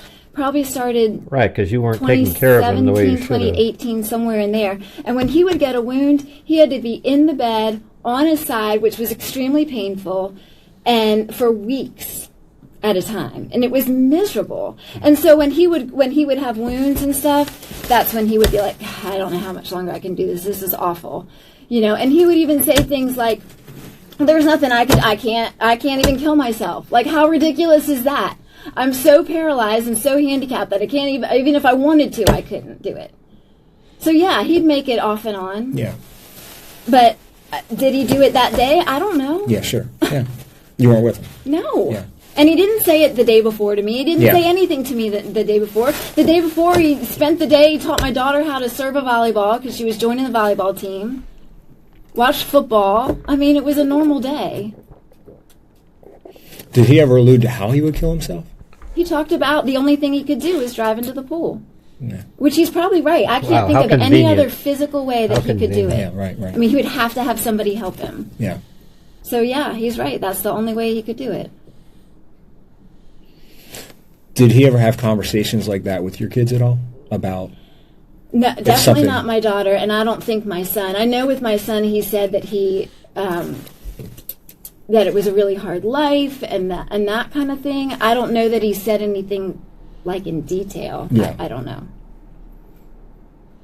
Did he have a conversation? You might not know the answer to this. I don't know. Did he have a conversation with your son the night before he died? I don't know that. Okay. Have you talked to my son? No. Okay. No, I haven't. I think that was speculation, and that's why I wanted to. It's still speculation. Yeah. My son has never. Sure. Yeah. Yeah. Yeah. Okay. Would he have mentioned Probably something not, very because- grim? Tell me anything, but probably not that, because in trying to protect me from that thought of your husband killed himself, my dad killed himself. He told me that night. I mean, that like that. I don't know. My thought is he wouldn't tell me that, but I. Yeah. No, I haven't talked to your son. Matter of fact, he's what, 17? Mm-hmm. Is that right? Yeah.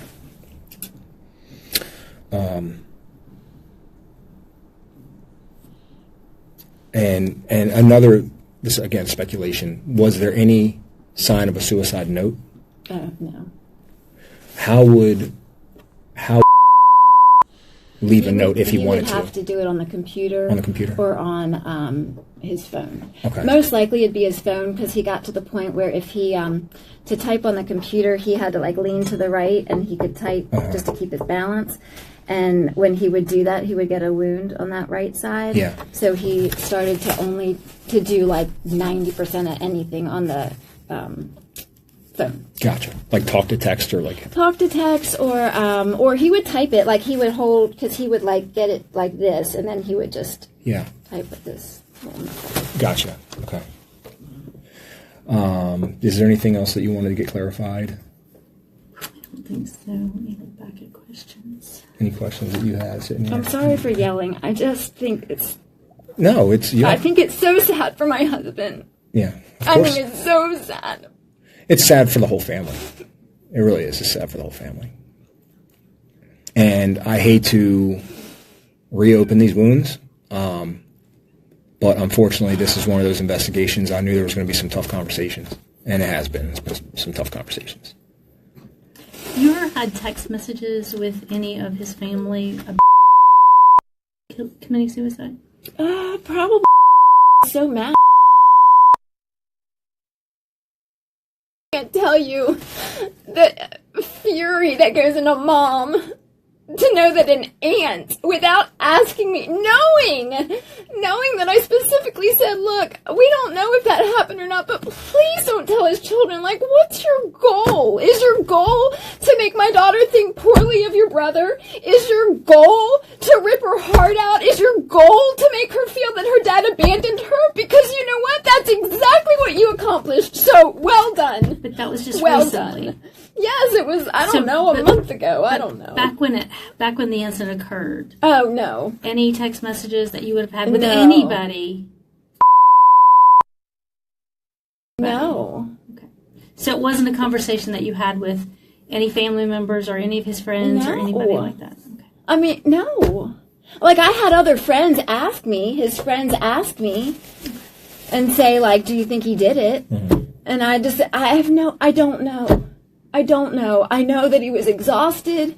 I know that he was in a lot of pain. And I know that morning he went for a walk. I have no idea.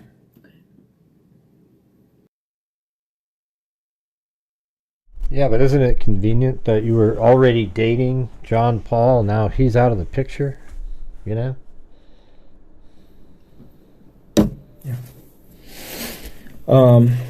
See, I they can't know think of anything else that these people interviewing right here know something else, and they're just trying to see what she's going to say. I've kind of been pondering, or anything else that the other interviews would have kind of brought to light. I mean, here's what's interesting is why are the investigators investigating this? Like detectives instead of like the insurance company. The insurance company might be investigating saying, hey, we're paying it out as if it was an accident, because apparently you had to be 2 years, then if somebody took your life, you'd still get it. But inside the first 2 years, you can't, if you took your own life, then the insurance doesn't pay out. But it was deemed an accident. But so why are the investigators involved in this? So there must be something else that they're interested in. Because I mean, if he took his own life, what does that do? I mean, all it does is change a ruling somewhere. It doesn't seem like it has anything to do with criminal or criminality. Sarah King said, we are going to get Gray to reach his goal for the work he puts in for us, to sit or lie down, drive, to watch, listen. Content is always here. Yeah, I mean, I'm like a mailman, man. Even when I'm sick, I do my shows. But I'm not sure what the deal is. The last 5 or 6 days have been really, really tough. And I don't know what changed in the world in those 6 days. You know, we were doing pretty good last month, and we could have done a lot better, and then we just kind of faded away right at the end. So I'm hoping that you guys are out there and you guys know what we do here. I just got our, let's see, here is our Identifinders spreadsheet over the years. And if you can see right there, we've got 13,000 sitting in there, but we've given $102,050, and we've identified, I think, 5 or 6, maybe 7 people, and we got 3 that we're working on right now. But this is the spreadsheet that they send me, and this is actually 15,255 because we just sent the 2,000 in, and it's not there yet. All right, but there we go. There it is. All right, so this is what we. So, you know, we're going to try to help out in the Herb Baumeister identification of the bones. So I need your guys' support so that at the end of the month we can keep doing that. And I'm trying to figure out why, even after when I say that, it's just dead as a doornail. It's just really strange. Not sure what I'm doing. Other than what we've already talked about. And I mean, I don't disagree with you. You weren't there, so how would you really know what his intentions were? That makes sense. And like, so he would say things like that, right? So, you know, in his dark moments, whatever, he, you know, that's the only thing he could think of to even do to kill himself. There's no other way to do it on his own. But he could turn around. He was so verbal. You know, there's people, my son is exactly like him, where they vent something out, and then, like, for me, if I say something, I've thought about it, I've processed it, and then I'm like this. When they say things, they're venting it, and then they feel fine. They feel 1,000 times better, and you think they're devastated, but really they just feel good. I just explained it to you, Cindy. I just explained it fully. So he could tell me that in 2017 or whatever, and the very next day be playing with the kids and happy, and we're going to go here, and we're going to... I'll just have to do it again. Like I said a minute ago, The insurance policy was within 2 years, if you took your own life, the insurance policy didn't pay out. If you took your own life after 2 years was up, the insurance policy would still pay out. This was within 2 years, so it wouldn't have paid out, but they deemed it was an accident, so then it did pay out. And so I could see the insurance company doing an investigation, but I don't understand why the detectives are looking into this. There must be something that they have that they're trying to piece together. And I'd be like, okay, I guess we're better today. I guess we're good, yeah. And so I honestly, I never thought he would do it, but you always have some kind of problem going with the. You can't know the level of somebody's despair, and you can't know what they're thinking at every moment. Yeah. Like, did he think about it that whole night before? I don't know. Yeah. I was right next to him. Yeah. I slept on a blow-up mattress next to him on the couch because he couldn't sleep in the bed. Like, I was right there. Yeah. Why couldn't he sleep in the bed? It was too painful. Because of the way he had to lay? Yeah. So we have a couch, and it has, like, the automatic button. I feel like my YouTube is, like, constantly not allowing Sandy Shirley to do something. I don't know. I don't have any control over it. And it's like those recliner, but like the ones that really recline back. And so that was the place where he slept for probably the last year and a half, maybe 2 years, I don't know. And we could get him in that position and then lift his right. They live right here. Tuberosities where he always got the wound, so we could lift it up and kind of wedge a pillow there where he could whatever, he could keep his balance and sleep. So. Is there anything that you've been wanting to talk about or get off your chest or ask? Do you have questions for us? Or I've just been hanging out with I think the whole thing's sad. Yeah. And I wish that my husband could just be remembered for being an amazing person. And I don't know why we have to bring it up and try to make him look like... Nah, you know what's weird is, like, you'd think she would have said something else. Like, I just wish he was back and we were... instead it's, trying to make everyone else feel a bit stupid. Again, like, what's the goal? You want him to look like a loser? You want him to look like he left his family? Do you want him to...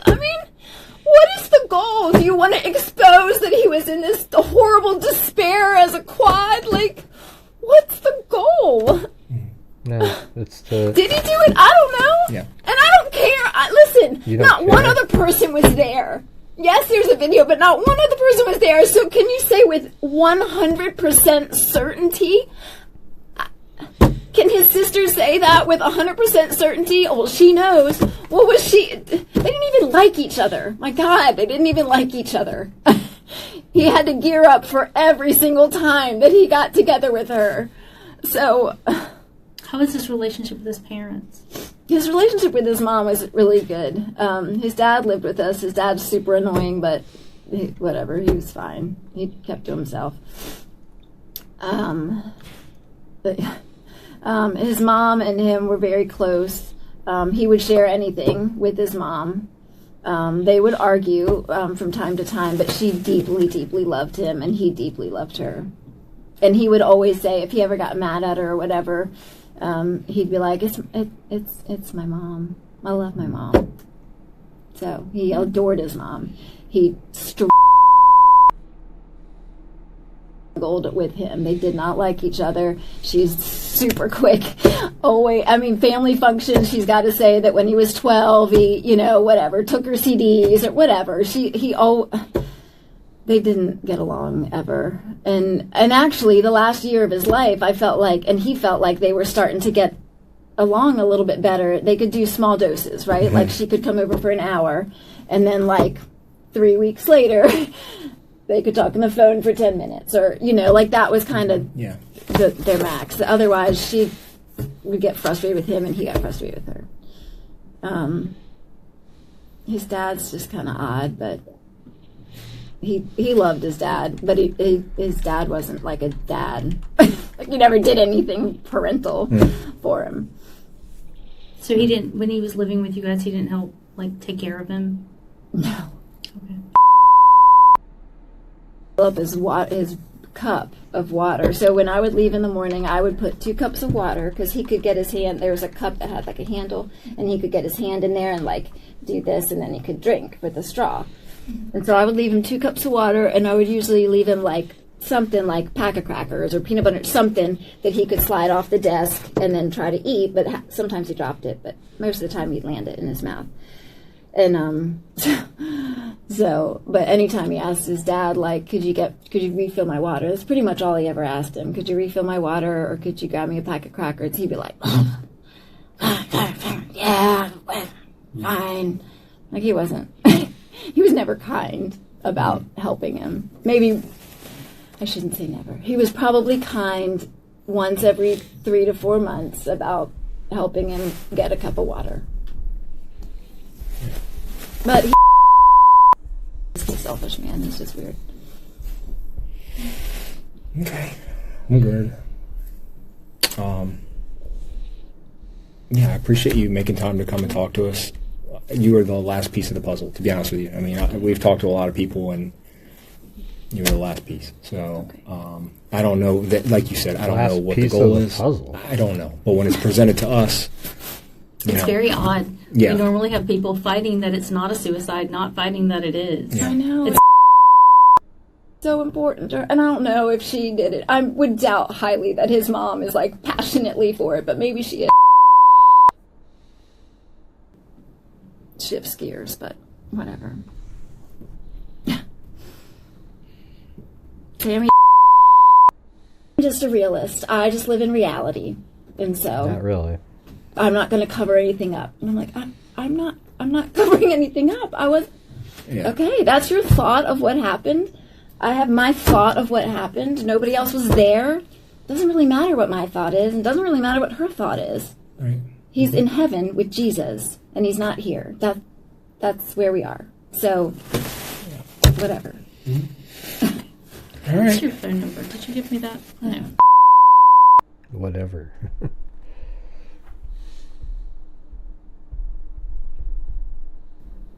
Just for my report. I think it's on there, but just to finalize. I'm trying to think if there's anything else medically. He passed out all the time too, but I doubt that that's what happened that morning. He had super low blood pressure, so he always took in the morning medicines. He had 2 proamine, so that would raise his blood pressure. If he passed out, he wouldn't have been able to drive his chair, or he would have. Well, I don't know if his hand was on the joystick. That would happen too sometimes. His hand would be on the joystick and he didn't realize it because he couldn't feel it. Mm. So I probably said that morning too.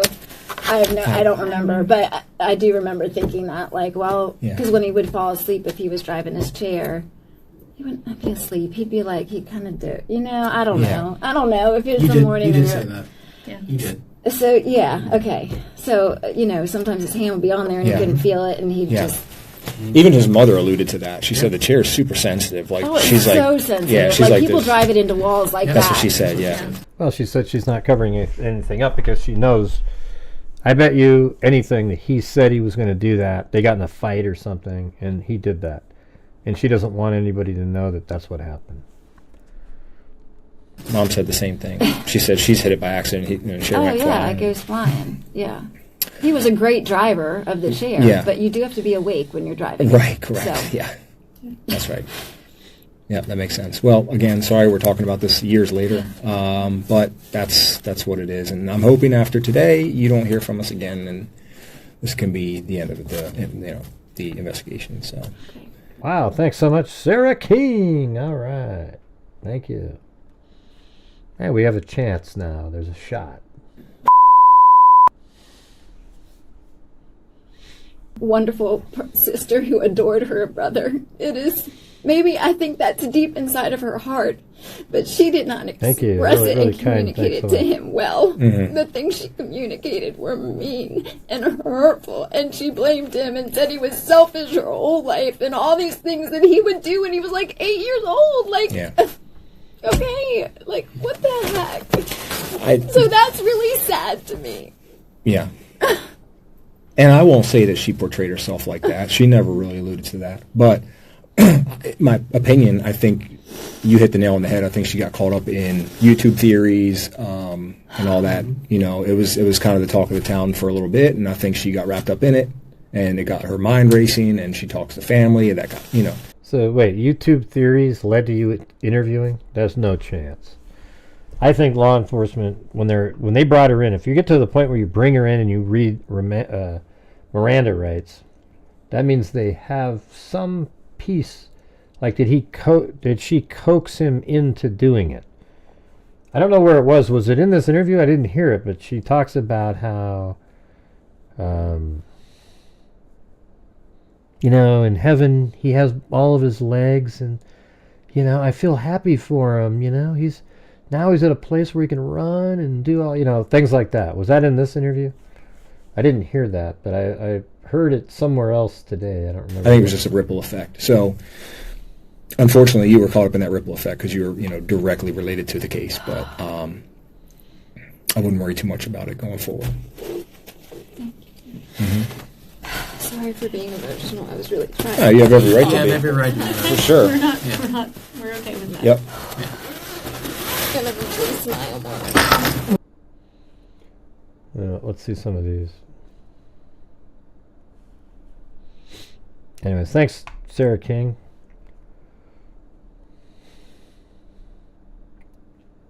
Micah Miller's pastor's husband laughed off reports that he remarried the woman he had been seen with shortly after his wife took her own life. When Daily Mail caught up with him at the weekend. So there she is right there. Why, you know it's weird. Whenever I see, like, why are they walking so far apart? Almost as if they're fighting about something already. Nobody does this. You get married and you're never, like, that far apart. You know what I mean? Like, I don't really care. Like, if you just get married, you're walking along with them. Hey, Cheryl Moran, thank you. Very kind, very kind. How's it going? Micah Miller's pastor husband laughed off reports that he remarried the woman. Hey, if we get one more of those in there by the rest of you freaks, I'll donate the 5 memberships. I'll actually do 10 because there's still 5 free, and then I'll donate another 5. So if you guys can do, as the rest of the freaks out there, if you can do 10 memberships, I'll donate 10 myself. All right? Sound like a plan, Stan? Let's see. Micah Miller's pastor husband laughed off reports that he remarried the woman he had been seen with shortly after she took her life. And those are the pictures that we have. Those are these. That's exactly what these are right here. Right after Micah Miller took his life. Look at that face right there. And look at this face. What in the possible world? I mean, this is a week later, I think. How could you lose a spouse and a week later have any remotely similar image as this right here? Okay? I mean, this is ridiculous. And apparently this is after they've been, let's see, Pastor J.P. Miller kept his distance from, rumored girlfriend Susie Skinner as they went for lunch. Okay, that was before then, I guess. Pointing to his wedding ring, Pastor John Paul Miller, who was accused of driving his wife to end her life, said, and I think she did the same thing, Skinner did, Susie, I'm still dealing with Micah. Miller was also out with that woman, Susie Skinner, 49, on Saturday, just 24 hours after the FBI raided his home. They had lunch together in Myrtle Beach, but kept their distance as they entered McAllister Deli. Miller also, just 24 hours after the FBI raided his home. Okay. This is an older November 6th. No, wait. Yeah, November 6th article of last year. See, look at these pictures, though. Man, see, there's got to be something, you know. I think that she convinced her husband to do what he did. And then I think that's when, and JP was hanging out with the Suzie lady all the time. They were always seeing each other. And I bet you she kept pressuring him, when's this going to happen? When's it going to... And then he kept trying to do stuff to her to make her feel like she's unwell and, played upon her. She has, she tried to do it to herself before, so he was going to try to get her to do it again, and it worked. You just kind of wonder what he was saying to her. All right, you guys heard what I said, right? If you guys as a group, if you can do just 10 memberships or whatever, an equivalent, there's one of them, then I'll donate 10 more memberships. Then we can get even more people. Maybe Gummo will get one. Maybe Cindy. I don't know. I don't think Cindy's actually available. Thanks, Lisa L. There's one. Yeah, who knows? I mean, that is who he likes. She better watch out for the daughter. That's for sure.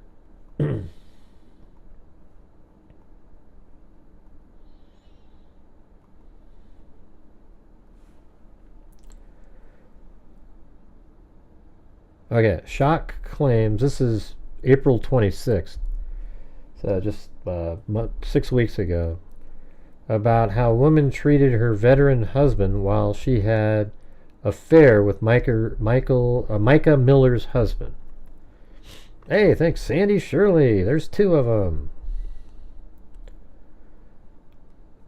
A quadriplegic Army veteran was so neglected by his wife before he mysteriously drowned that she stopped bathing him, insiders claim.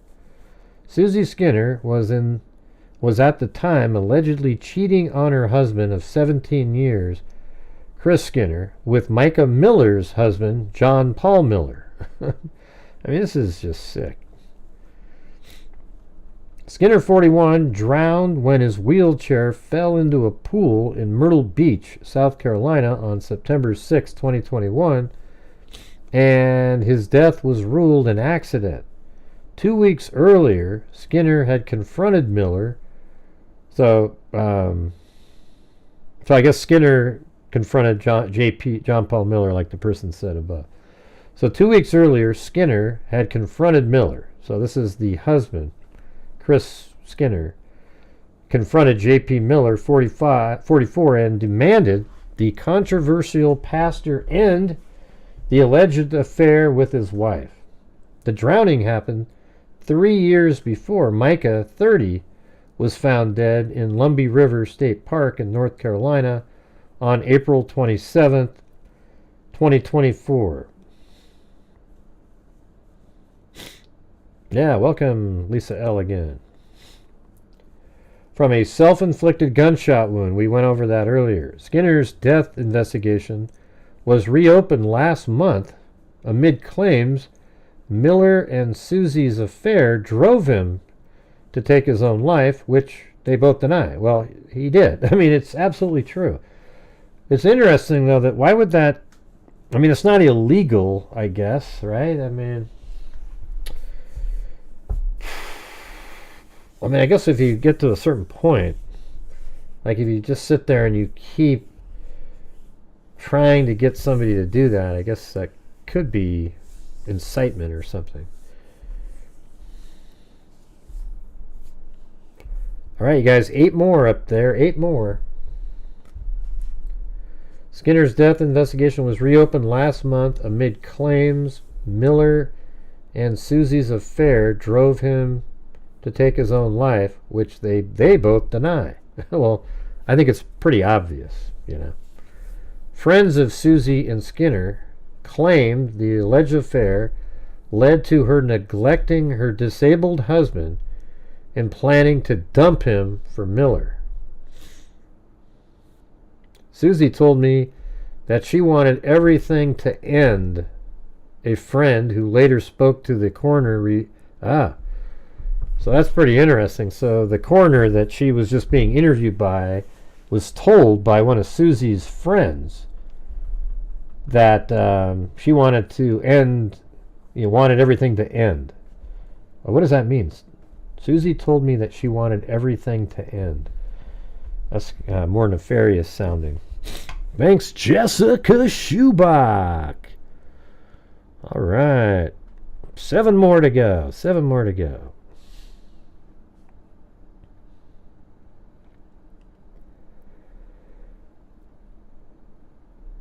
God, he looks like a pig, doesn't he? With that nose and everything. She said she couldn't take care of Chris anymore. She was burned out. She was tired of it. And she just fantasized about moving on with JP. I'm not kidding, she said. Wow. So this is what one of her friends said. So one of Susie's friends said, she said she couldn't take care of Chris anymore. She was burnt out. She was tired of it. And just fantasized about moving on with JP. Hey, thanks so much, Lisa L. Just 6 more to go now. Another source close to Skinner, so close to Suzie, described to dailymail.com how Suzie stopped helping him take showers in the last 6 months of his life. I mean, what was he saying about that? Like, hey, are you going to clean me? You do it yourself. I could just see her doing that, man. Skinner was so despondent that he refused to let his mother do more than sponge bathe him when she tried to step in, the source claimed. Wow, so that means his mother knows more of the truth, too. He was said to have refused help because he didn't want to upset Suzie or make her think he was complaining about his care. I do believe that he was mentally forced to make that decision. Right. That's exactly what I think. And he laid down his life for her. A member of Skinner's family said of his speculated, taking his own life. Man, she is just totally Lori Daybell, man. She's also creepy. What's going on with her legs right here? I don't know what's happening. What's happening right there? Another friend sent a message to a confidant revealing that both Skinner and a friend of the couple both told them about Susie's alleged neglect and how pissed off he was about the alleged affair. I remember him, Skinner, saying that as well, along with either having told him Miller or planning to tell him to stay the hell away from his family, they wrote. He actually got so mad he felt guilty for cursing. I don't recall ever hearing him that worked up, I don't recall ever hearing him that worked up about something. He actually got so mad he felt guilty for cursing. Along with, I remember him, Skinner, saying that as well, along with either having told him Miller or planning to tell him to stay the hell away from his family. He actually got so mad he felt guilty for cursing. I don't recall ever hearing him that worked up about something. Skinner's family said he also stopped attending Miller's church, Solid Rock Ministries, and was angry with Miller in the last 4 or 5 months of his life. Even before Skinner found out about the alleged affair, Miller was making his attraction to Suzie clear. Wow, right in front of his face. Miller, during a sermon, once remarked that Skinner was proof that people shouldn't let their insecurities hold them back from finding a partner. Wow. I think I remember hearing that on one of these things. All right, guys, 6 more. We got it down to 6 more of those channel memberships, and I'll donate 10. If this guy can get this hot mama... yeah, that's right. I remember him saying that. If this guy can get this hot mama right here in a wheelchair, you have no excuse, he declared. So he's saying hey, look at this hot lady that this Chris guy in a wheelchair got. But really what he's doing is throwing out the compliment in sort of a passive way. I mentioned when I talked to Chris one of the last times, a number of months before he passed, he told me he thought the pastor had a crush on or a thing for Susie. I remember him being very frustrated and pretty pissed off about it. He mentioned she stopped bathing him. So it must be Susie right there. Or no? Mentioned she stopped bathing him. That'd be the mom or something. I remembered him saying that as well, along with either having told him or planning to tell him to stay the hell away from his family. He actually got so mad he felt guilty for cursing. And I remember saying that all curse words are welcome here. I don't recall ever hearing him that worked up about something. Oh, and here's that same video here where he goes in.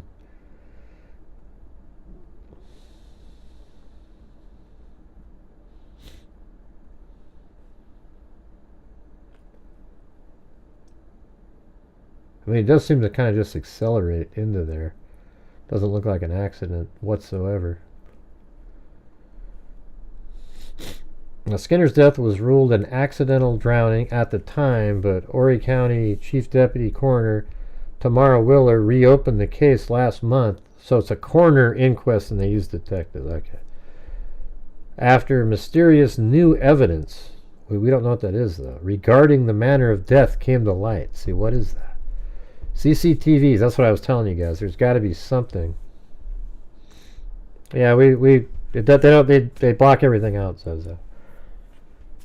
Anyways, we already went through all that earlier. Skinner can be seen waiting for several records. Then his wheelchair accelerates in a straight line towards the... Skinner can be seen waiting for several seconds, not records. Then his wheelchair accelerates in a straight line towards the pool with no attempt to turn or slow down. With no one around to save him, he drowned while strapped to his wheelchair. Skinner is seen attempting, and he can drive a car like there's strength in his arms. Skinner is seen attempting to pull his head up a few times. Oh, wow.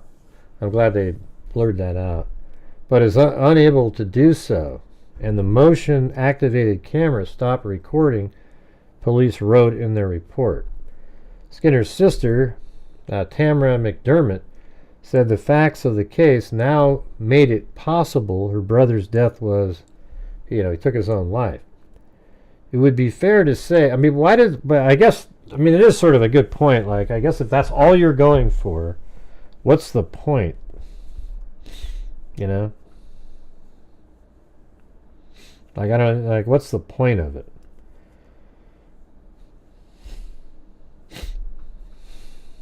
I know, that's what everybody wants it to be, that somebody's remote controlling it, and he's a zombie in there. I just think she convinced him to take his own life. That's it. I mean, you can kind of see, like, I don't know, let's see if I can...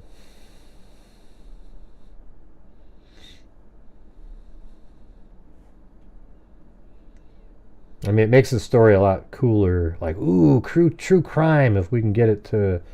But it's just not going to be the case, There's not going to be... you can see his hand, like, it gets dark over there. I mean, I think he uses his left hand to control.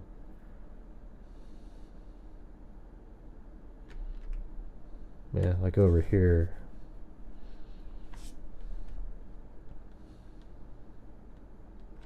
Was that his dog, though, by the way? Just following him around, or just a dog that... See, there's a little...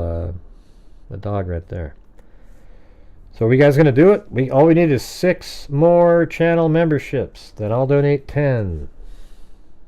Or it can just be any combination. Even just $30 is 6 channel memberships. Yeah, so I don't know. To me it's just pretty obvious he did it himself. I think what came to light was that they think that they pressured him into doing it. Tried to convince him to do it or something. But yeah, the story does get a hell of a lot more interesting if you... Hey, look at that. There's 5 of them. We just need one more. One more, you guys. Can we do it?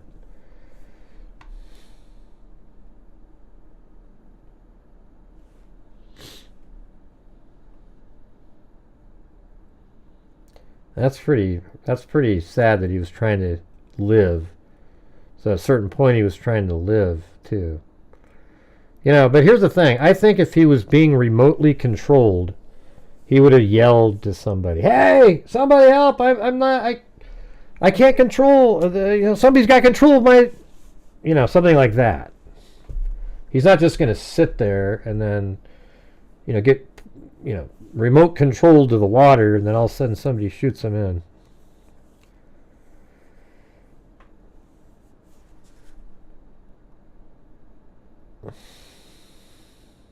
What was the name of that case with the lady with that girl with the really big forehead? What was her name? I mean, her forehead is, you could play backgammon on her forehead. I'm not sure why I said that, backgammon. But come on, who's going to do the last one? We got to get to number 6. Who's doing it? Yeah, Michelle Carter. Yeah, her forehead, I mean, that's a similar kind of case with Conrad Roy. I remember his name. She sat there, even when he had good days and he was feeling like he didn't want to take his own life, she'd get him back on track. That was sick as shit. And I don't even know if she got any prison time. That girl should have been, oh gosh, what a horrendous human being, if you even want to call her that.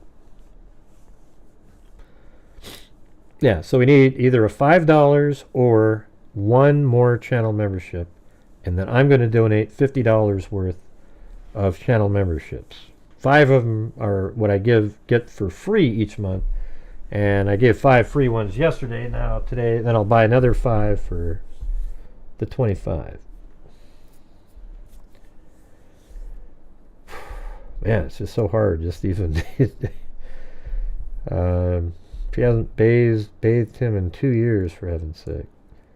I didn't hear them say that. It sounded like it was just kind of more recently.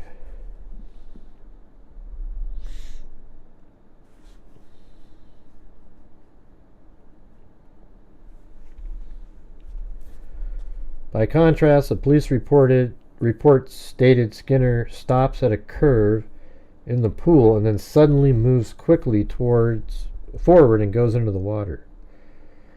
He appears to have gotten too close to the pool edge, causing the wheel... Well, who the hell said that?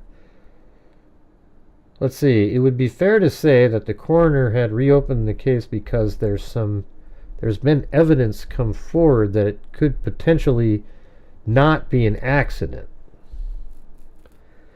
McDermott pointed to conflicting descriptions in the police and coroner's reports and how Skinner went into the pool despite viewing the same CCTV footage. He appears to have gotten too close to the pool's edge, causing the wheel to slip. Who the hell came up with that? Whoever wrote that should get fired. Okay, Willard wrote that. See, that's just complete garbage. Does anybody see that in there? That it moved too close to the curb and then fell in? I guess you could say, well, after it accelerated and got to the edge of the pool, then it slipped and fell in. Yeah, that's garbage.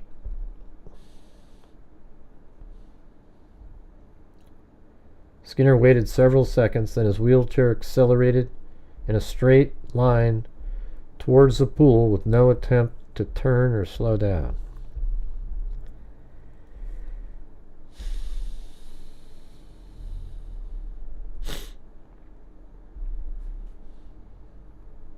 Man, you guys, we just need one more. One channel membership. 5 $1 bills. One $5 donation. And then I'll donate 10 myself. Can we make that happen, you guys? I know it's hard times, but...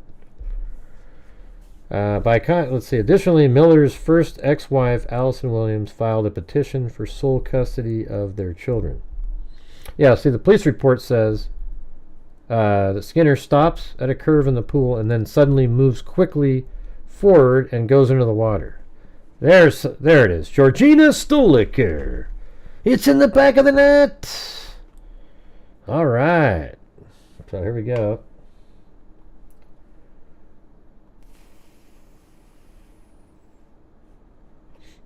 I'm going to have to open that up.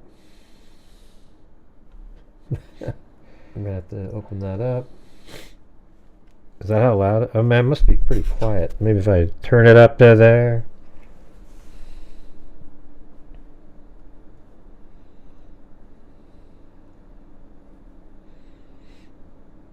Alright, I'm going to do 5 first. Alright, so there's those 5. And then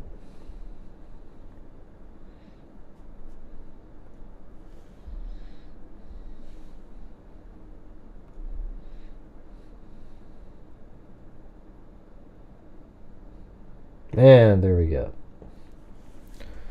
Awesome. Thanks guys for that.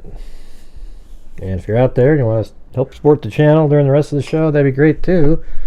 Got to make up for Monday or whatever day that was. Sunday.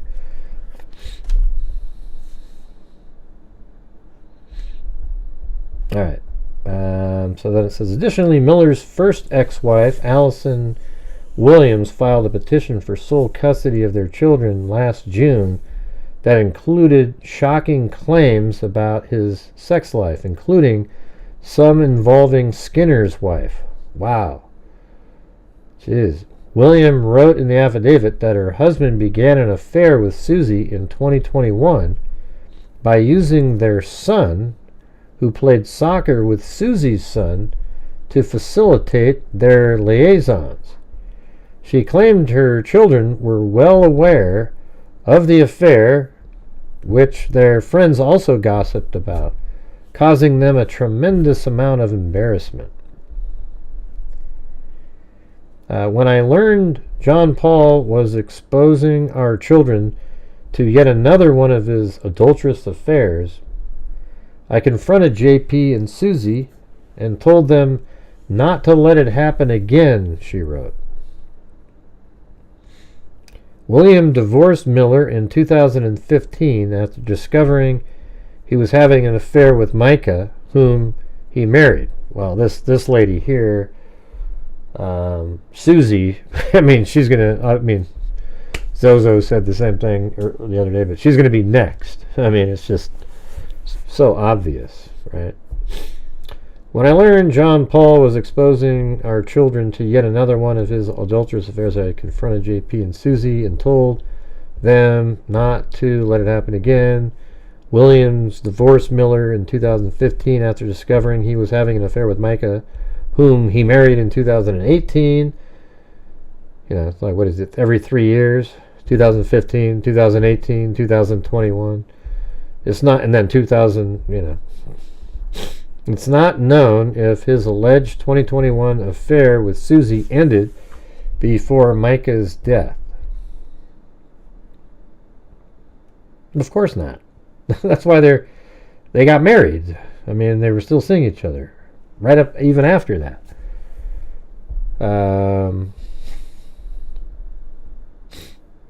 I wonder if he said something like, you know, maybe they had cooled down a little bit or whatever. And then as soon as Micah dies, he's hanging out with her real quick, because he probably said, you know, God has a plan. You know, look how your husband, and then now mine, he wants us to be together. And her being an absolute idiot. I mean, she must have some level of competency, because she can, you know, what she does. I don't know if she's like a physical therapist or whatever the hell she was. But you can just tell she's ditzy, you know, just dumb as a box of rocks almost. I mean, probably you could, you know, she's probably one of those people that every time a marketing person calls up on the phone, she's talking and making it, you know, buying whatever they're selling.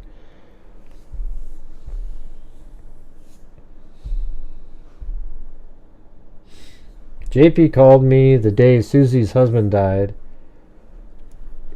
in an alleged drowning accident, extremely upset, and asking me to pray, which was incredibly bizarre, Williams continued. Based on information and belief, just 2 weeks prior to Skinner's death, Susie's husband had confronted J.P. and asked him to leave his wife and children alone. It is chilling to know that the spouses of both Suzie and J.P. are now dead from tragic events. Yeah, I mean, see, that's where it's kind of nuts. That's why it's like Lori and Chad Daybell, you know? All of a sudden, everybody's dying around conveniently, and then she ended up getting child support, or not child support, a life insurance policy because it was ruled an accident. And that's similar too. I wonder if Micah Miller had an insurance policy.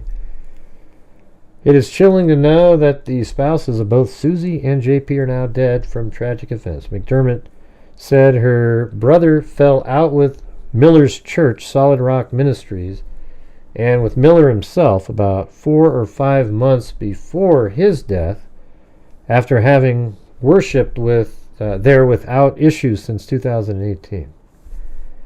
Let's see, and with Miller himself, McDermott said her brother fell out with Miller's church, Solid Rock Ministries, and with Miller himself about 4 or 5 months before his death, after having worshipped there since, so for about 3 years.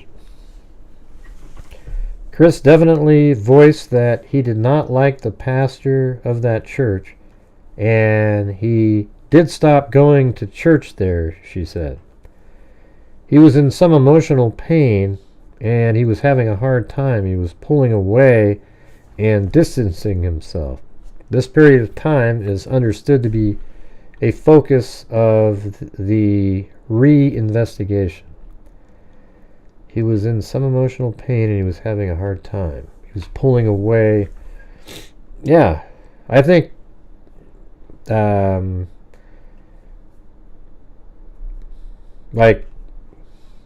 don't know if they've been planning it the whole time, but I think she at least tried to get him to take his own life because she wanted to be with JP, and then JP over time was able to put Micah Miller in a state where she would do that too. I mean, but that seems so crazy. What are the odds that you could have 2 different people and then convince 2 sets of people to take their own lives so that you can be together? I mean, that's like one. I've never even heard of that before. Have you?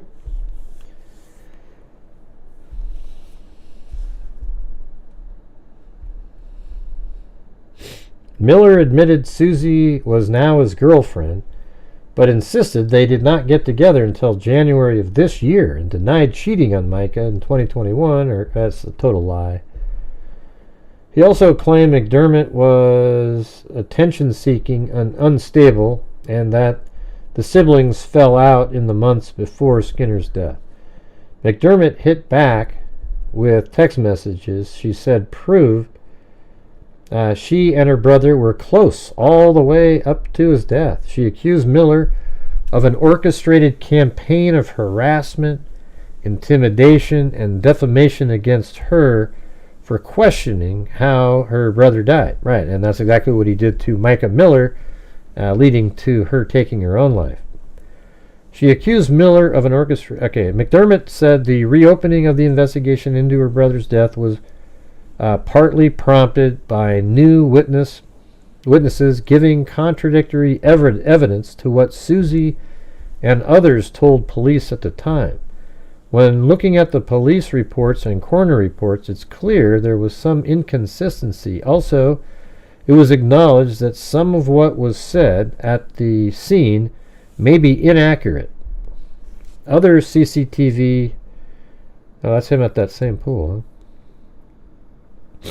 With VR goggles. Other CCTV footage released by authorities showed Suzie being interviewed by police at the scene after her husband was extracted from the pool. Dashcam footage showed she was joined by Miller after she called him to the scene.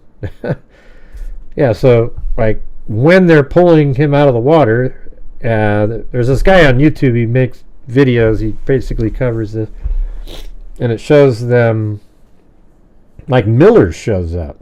I think Micah is even with him.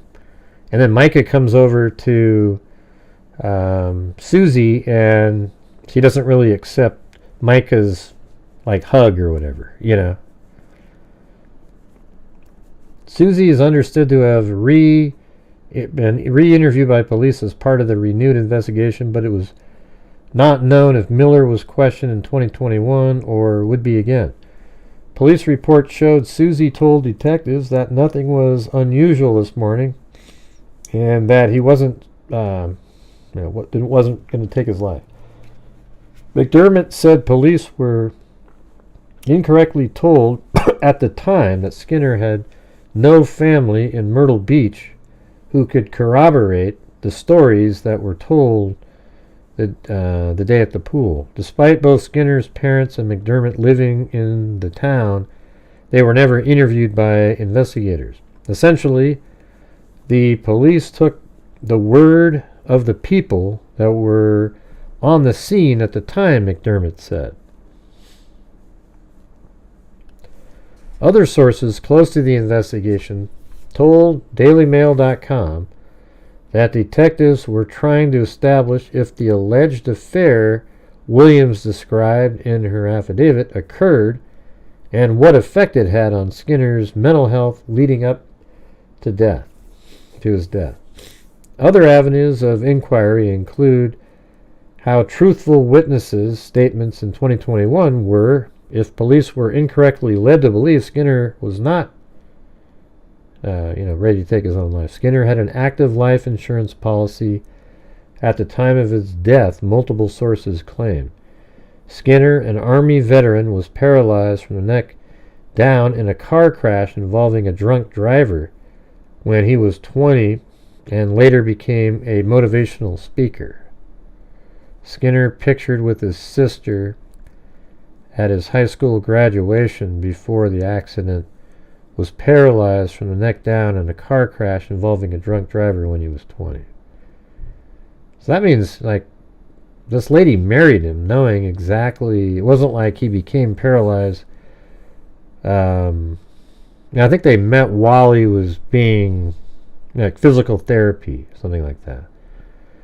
McDermott left, said the facts of the case now made it possible Skinner's death was that he took his own life.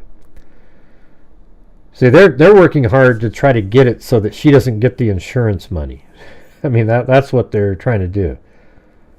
Because I don't really, I guess I sort of see in some ways what Susie's saying is what's the point? And the point is that you wouldn't get the insurance payout if he did it to himself, and they don't want you to gain anything from it, nor do they want the money to go to JP too, because now you guys are, together. But I also think there should be something else in there, something about,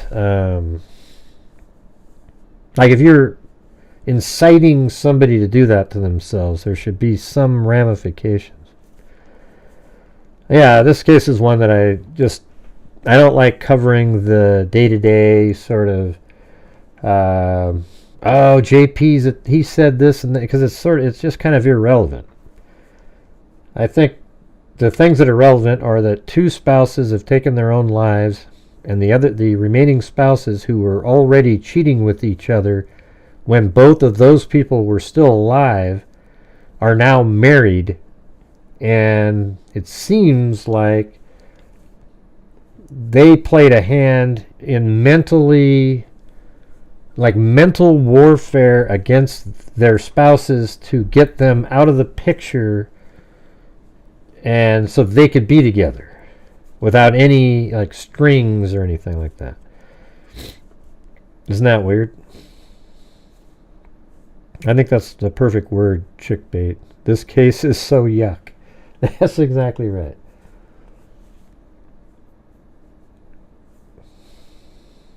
Yeah, I think they have that proof, Cindy. That's why when they brought her in there, they definitely knew more than what they were telling her, and they still knew more right when it was over. They just wanted to hear what she wanted to say, and they probably could tell that she wasn't even telling the truth in that interview because they already have real answers. She said, McDermott said she had no idea Miller and Suzie were in a relationship until she saw DailyMail.com photos of the two of them out together, and nothing of the alleged affair until Williams filed her affidavit. She said she hoped the renewed investigation would uncover the full truth surrounding Skinner's death. I just want the truth because truth brings healing and then it results in peace, and I would like to feel peaceful when I think about my brother passing, she said. Chris honestly is one of the most resilient people I've ever known. He's just pushed through everything.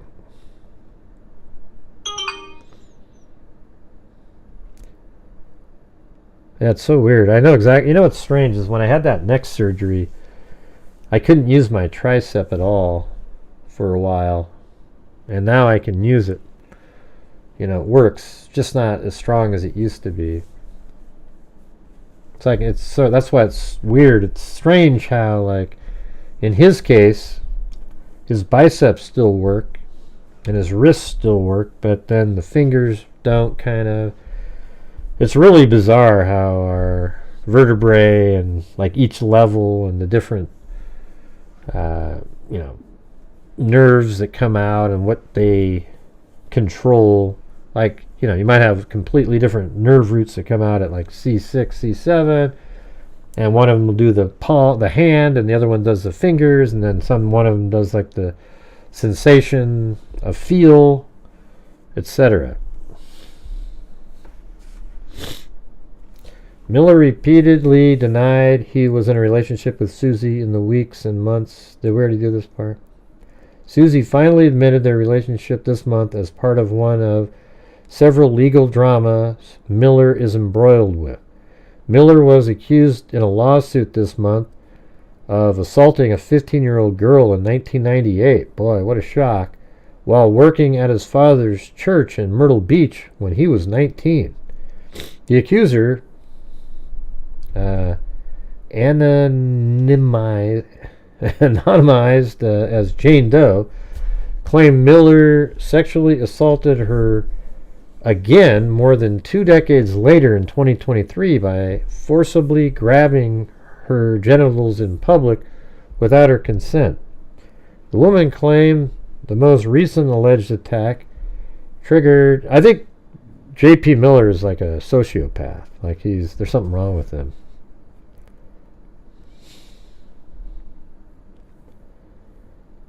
Misinformation. Oh yeah, the person who just typed it in is a pro burger. I've seen him out there.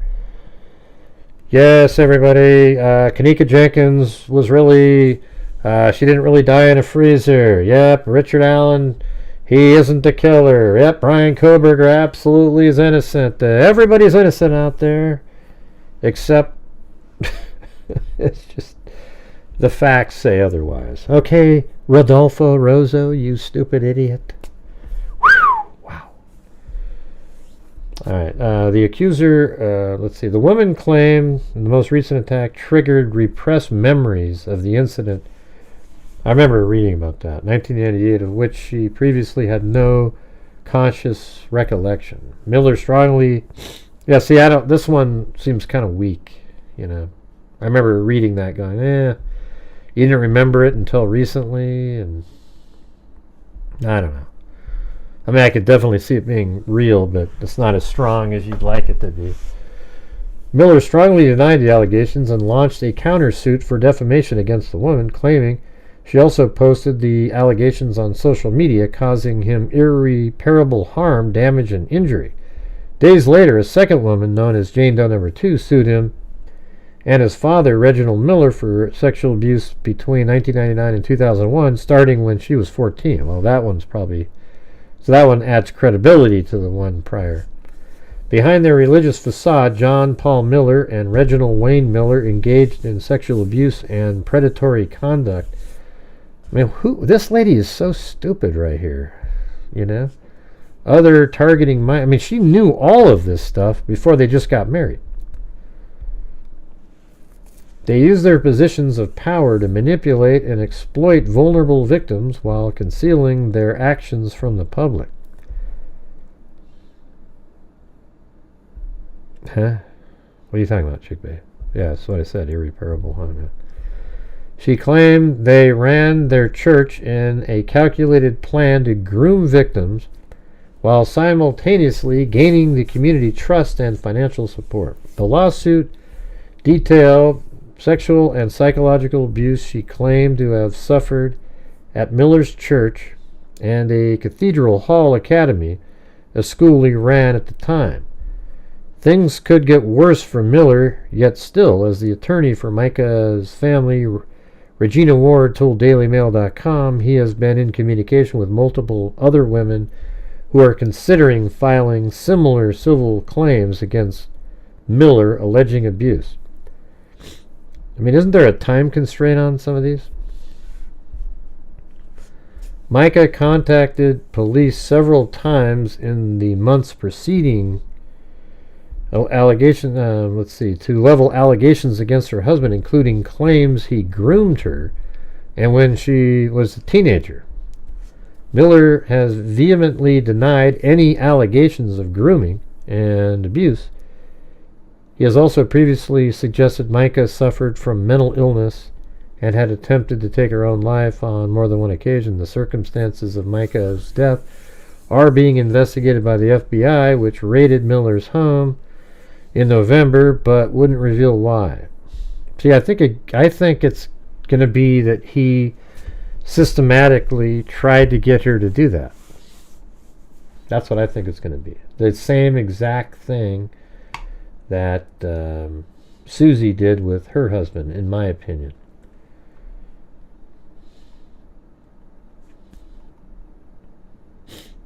Where are some of these? I got some of these old interviews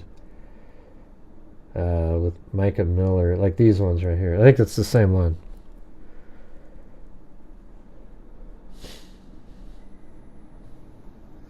Hey everybody, I just want to let you know that I'm alive and well, and life's been kind of crazy the couple past weeks, months, years, but I've kind of had to keep my circle really small for the past couple weeks just because I'm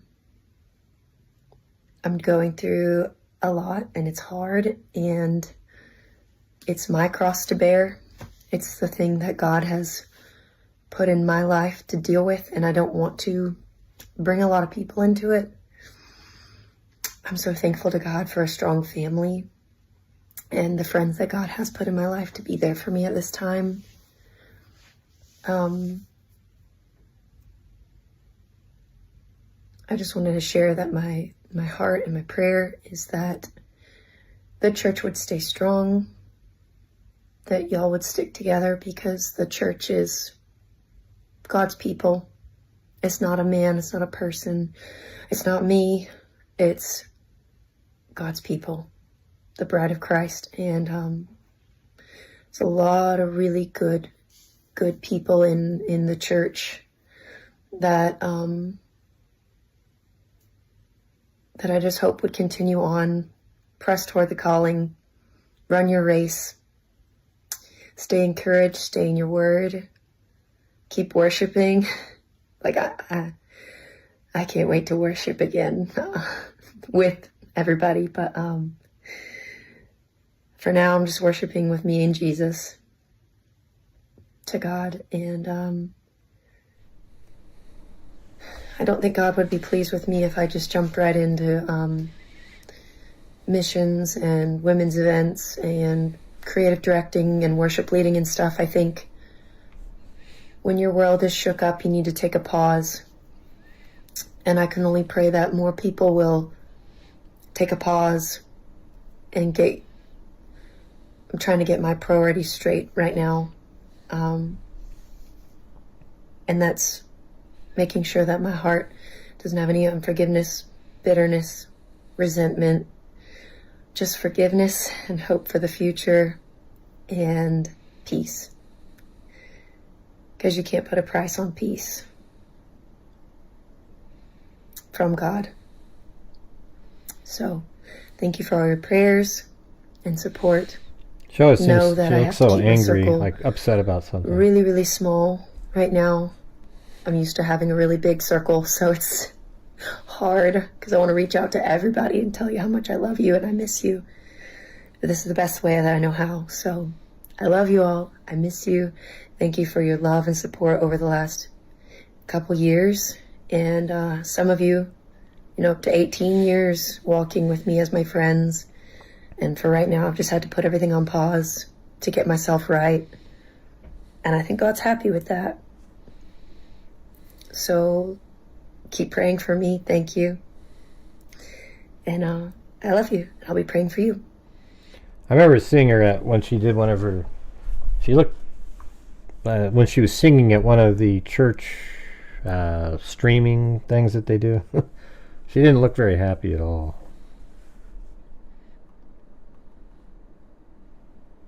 Here's another one.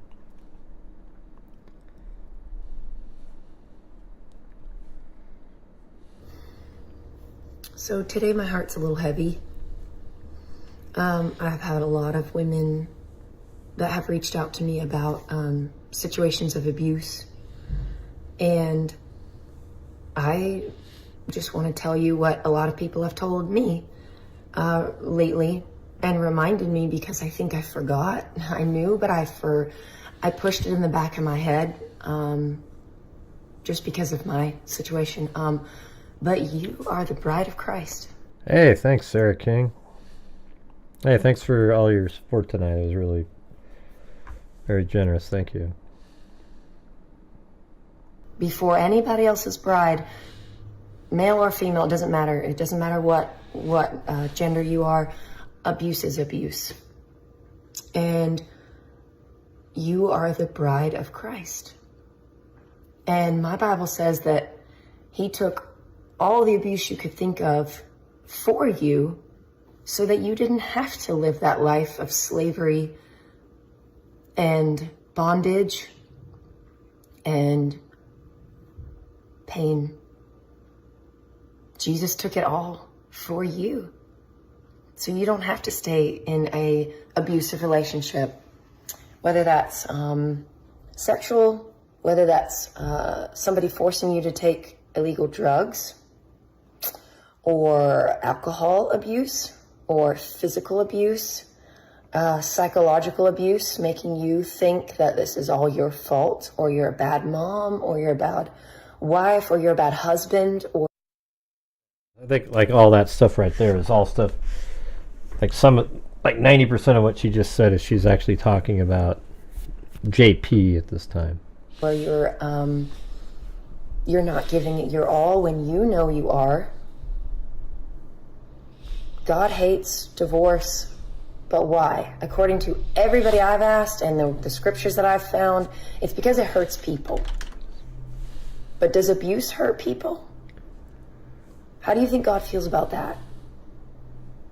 Yeah. So she's trying to... I want to remind you, like a bunch of people have been reminding me lately. See, right there, she's talking to JP first. at this time. And even an earthly spouse who's a good spouse, when they know that their bride is being hurt, just imagine what an earthly spouse does. What do you think your heavenly spouse does when you're the bride of Christ and he sees his bride going through abuse and hurt? What do you think he thinks about that? So, encouragement in all this is you are the bride of Christ first before anybody else's. And he's got you. And he sees you. And he loves you. Yeah, you can actually see the pain behind her eyes. Like she's not really smiling or anything.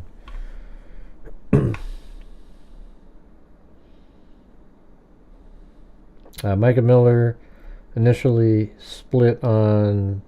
Micah and Miller initially split on September 20th, 2023, before the divorce was dismissed on February 13th, 2024. Later that same month, Miller filed against his wife for a separate support and maintenance, and a motion withdrawn. Wow. He was trying to get her to... But on April 15th, just 12 days before she was found dead, Micah filed for divorce once more and sought a no-contact order against her husband. Autopsy results, including a muzzle imprint and gunpowder residue on her head, later confirmed she took her own life and found no drugs or alcohol in her blood. However, Miller is accused in court documents of grooming Micah for years before they wed, committing her to a hospital to steal her car and cheating on his first wife with underage churchgoers. I mean, this is just, man. I mean, it does remind you of Lori and Chad Daybell, though, doesn't it? I mean, it's just, you got these two people, their spouses are dead, and now they're with each other, and they get married on a beach, for God's sakes. I mean, it's just, it's crazy. Like, what's different? I guess the only thing is that there's, what's taking the place of Alex Cox is mental abuse. So the mental abuse is taking the place of Alex Cox. They didn't need a hitman. They just needed to take one man who was already down and depressed about his current condition and throw in his face a relationship with the pastor, for God's sakes, and then say, hey, you'll be happier in heaven, you'll be able to walk and use your legs and everything. So then he takes his own life. And then systematically, over time, convincing Micah Miller, she already had sort of a little bit of a, she tried to take her own life at another time, but you just keep pressing and pressing and pressing and blaming, and then eventually she did it to herself too. I mean, it just seems like incredible that two different spouses that wanted to be together were able to somehow convince their other spouse to take their own lives so that they could be together. I mean, that's pretty weird. Yeah. So anyways, maybe leave a comment in the comment section. Let me know what you think. We'd have a really small crowd again because, again, it's not the really popular cases that are out there. But, somehow we found a way to, reach the goal, even though we've had this massive lull yet again. What we need to try to do is, I have like the goal where it's like the minimum thing to try to keep moving forward, but we're at a pace right now where we're about 60% of last month currently, so it's going to be a tough one. Let's see. Why are people arguing? I don't see anybody.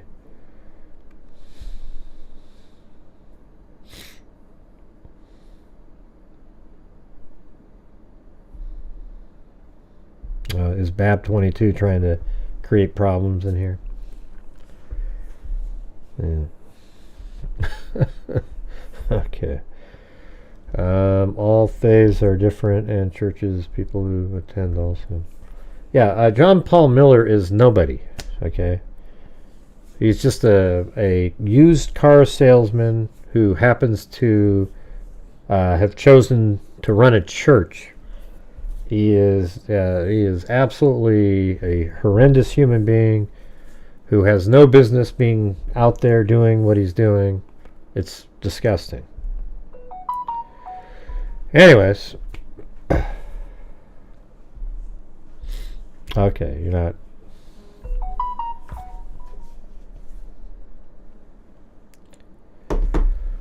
Alright, well, I think that's going to do it for me tonight, you guys. Hope you guys found the show interesting. Played a lot of different clips. Thanks to Early On. Thanks to Sandy Shirley, John Walsh, Heaven's Gate, David Koresh, and Dennis Rader on the coffees. Man, all those serial killers were helping out, but so many of you didn't. Amazing. It's amazing you get the serial killers. Then in here we had Ted Bundy, Timothy Cecil, Tina Humphrey. Let's see. Stephanie Sprague. I didn't really see what you guys were arguing about. Babs 22. I have no idea. Stephanie Sprague, and then Stephanie Sprague gifted 5 memberships, and then so did Jenny Hansen. Then we were on a pretty good roll at that point, and then it just absolutely fell off a cliff.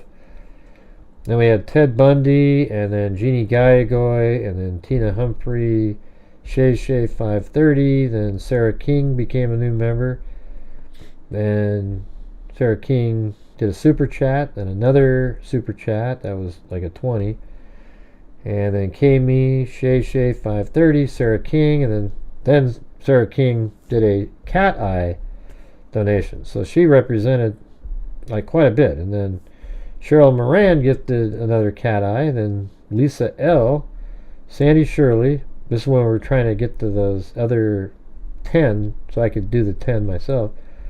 Lisa L, Jessica Schubach, Lisa L, then Cheryl Moran gifted 5. So again, we had Cheryl Moran and Sarah King making up probably about 80% of the entire night, which is really scary because it shows that it'd be really difficult to maintain. Georgina Stoliker, and then I gifted 10 right after that. Alright, well anyways, I hope you guys found the show interesting. I showed you earlier also, if you missed it, we had, I think it's right here. Yeah, so they just sent this over. This is without the 2,000 that we just sent. We have 13,000 still available on Identifinders, but look at that. That number right there is going to be $104,050 to Identifinders International for identifying Jane and John Does since January of 2020. I mean, that's pretty cool, right? But guess what, you guys? We can't do any of that stuff unless you guys are helping support the channel nightly in here. So that's just a reality. So thank you guys for those who did support tonight. I appreciate it. And thanks for others that support. And some nights you can't do it, whatever. I understand that. I'm not like I don't not understand it.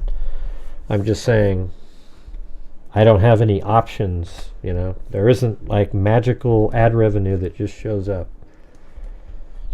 So I rely on the people watching the channel to reach the goals. Like we're already right now probably $700 or $800 lower than last month in the first 3 days, because you have to average quite a bit to be able to donate as much as we just did. So anyways, hope you guys liked the show. See you guys tomorrow, and as I always say, until next time, be safe out there. Wherever the hell it is. And a 1 and a 2 and a 3 and a 4 and a 5. Yeah, I've been doing this true crime thing for quite a while now. And during this whole time, I have not seen one person that is a crime dissector, thug rejector. I'm a certified human lie detector. Gonna get ya on a stretcher if you try and play me like an old projector. Crime sector is my nectar. Professor Gray is gonna give another lecture. Crime collector, freak connector, and I'm always gonna be a pup protector. Fool deflector, interceptor, and I'm meaner than a spectre with a vector on his pector. With all respect, y'all, just remember I've a temple fucking check ya. I I have no agenda, I'm no pretender, and I'll serve it to you straight without the blender. And in the end, I'm gonna send ya on a mission to reveal the true offender. Yeah, so I'll just get right back to work. All right, everybody? Talk to you later.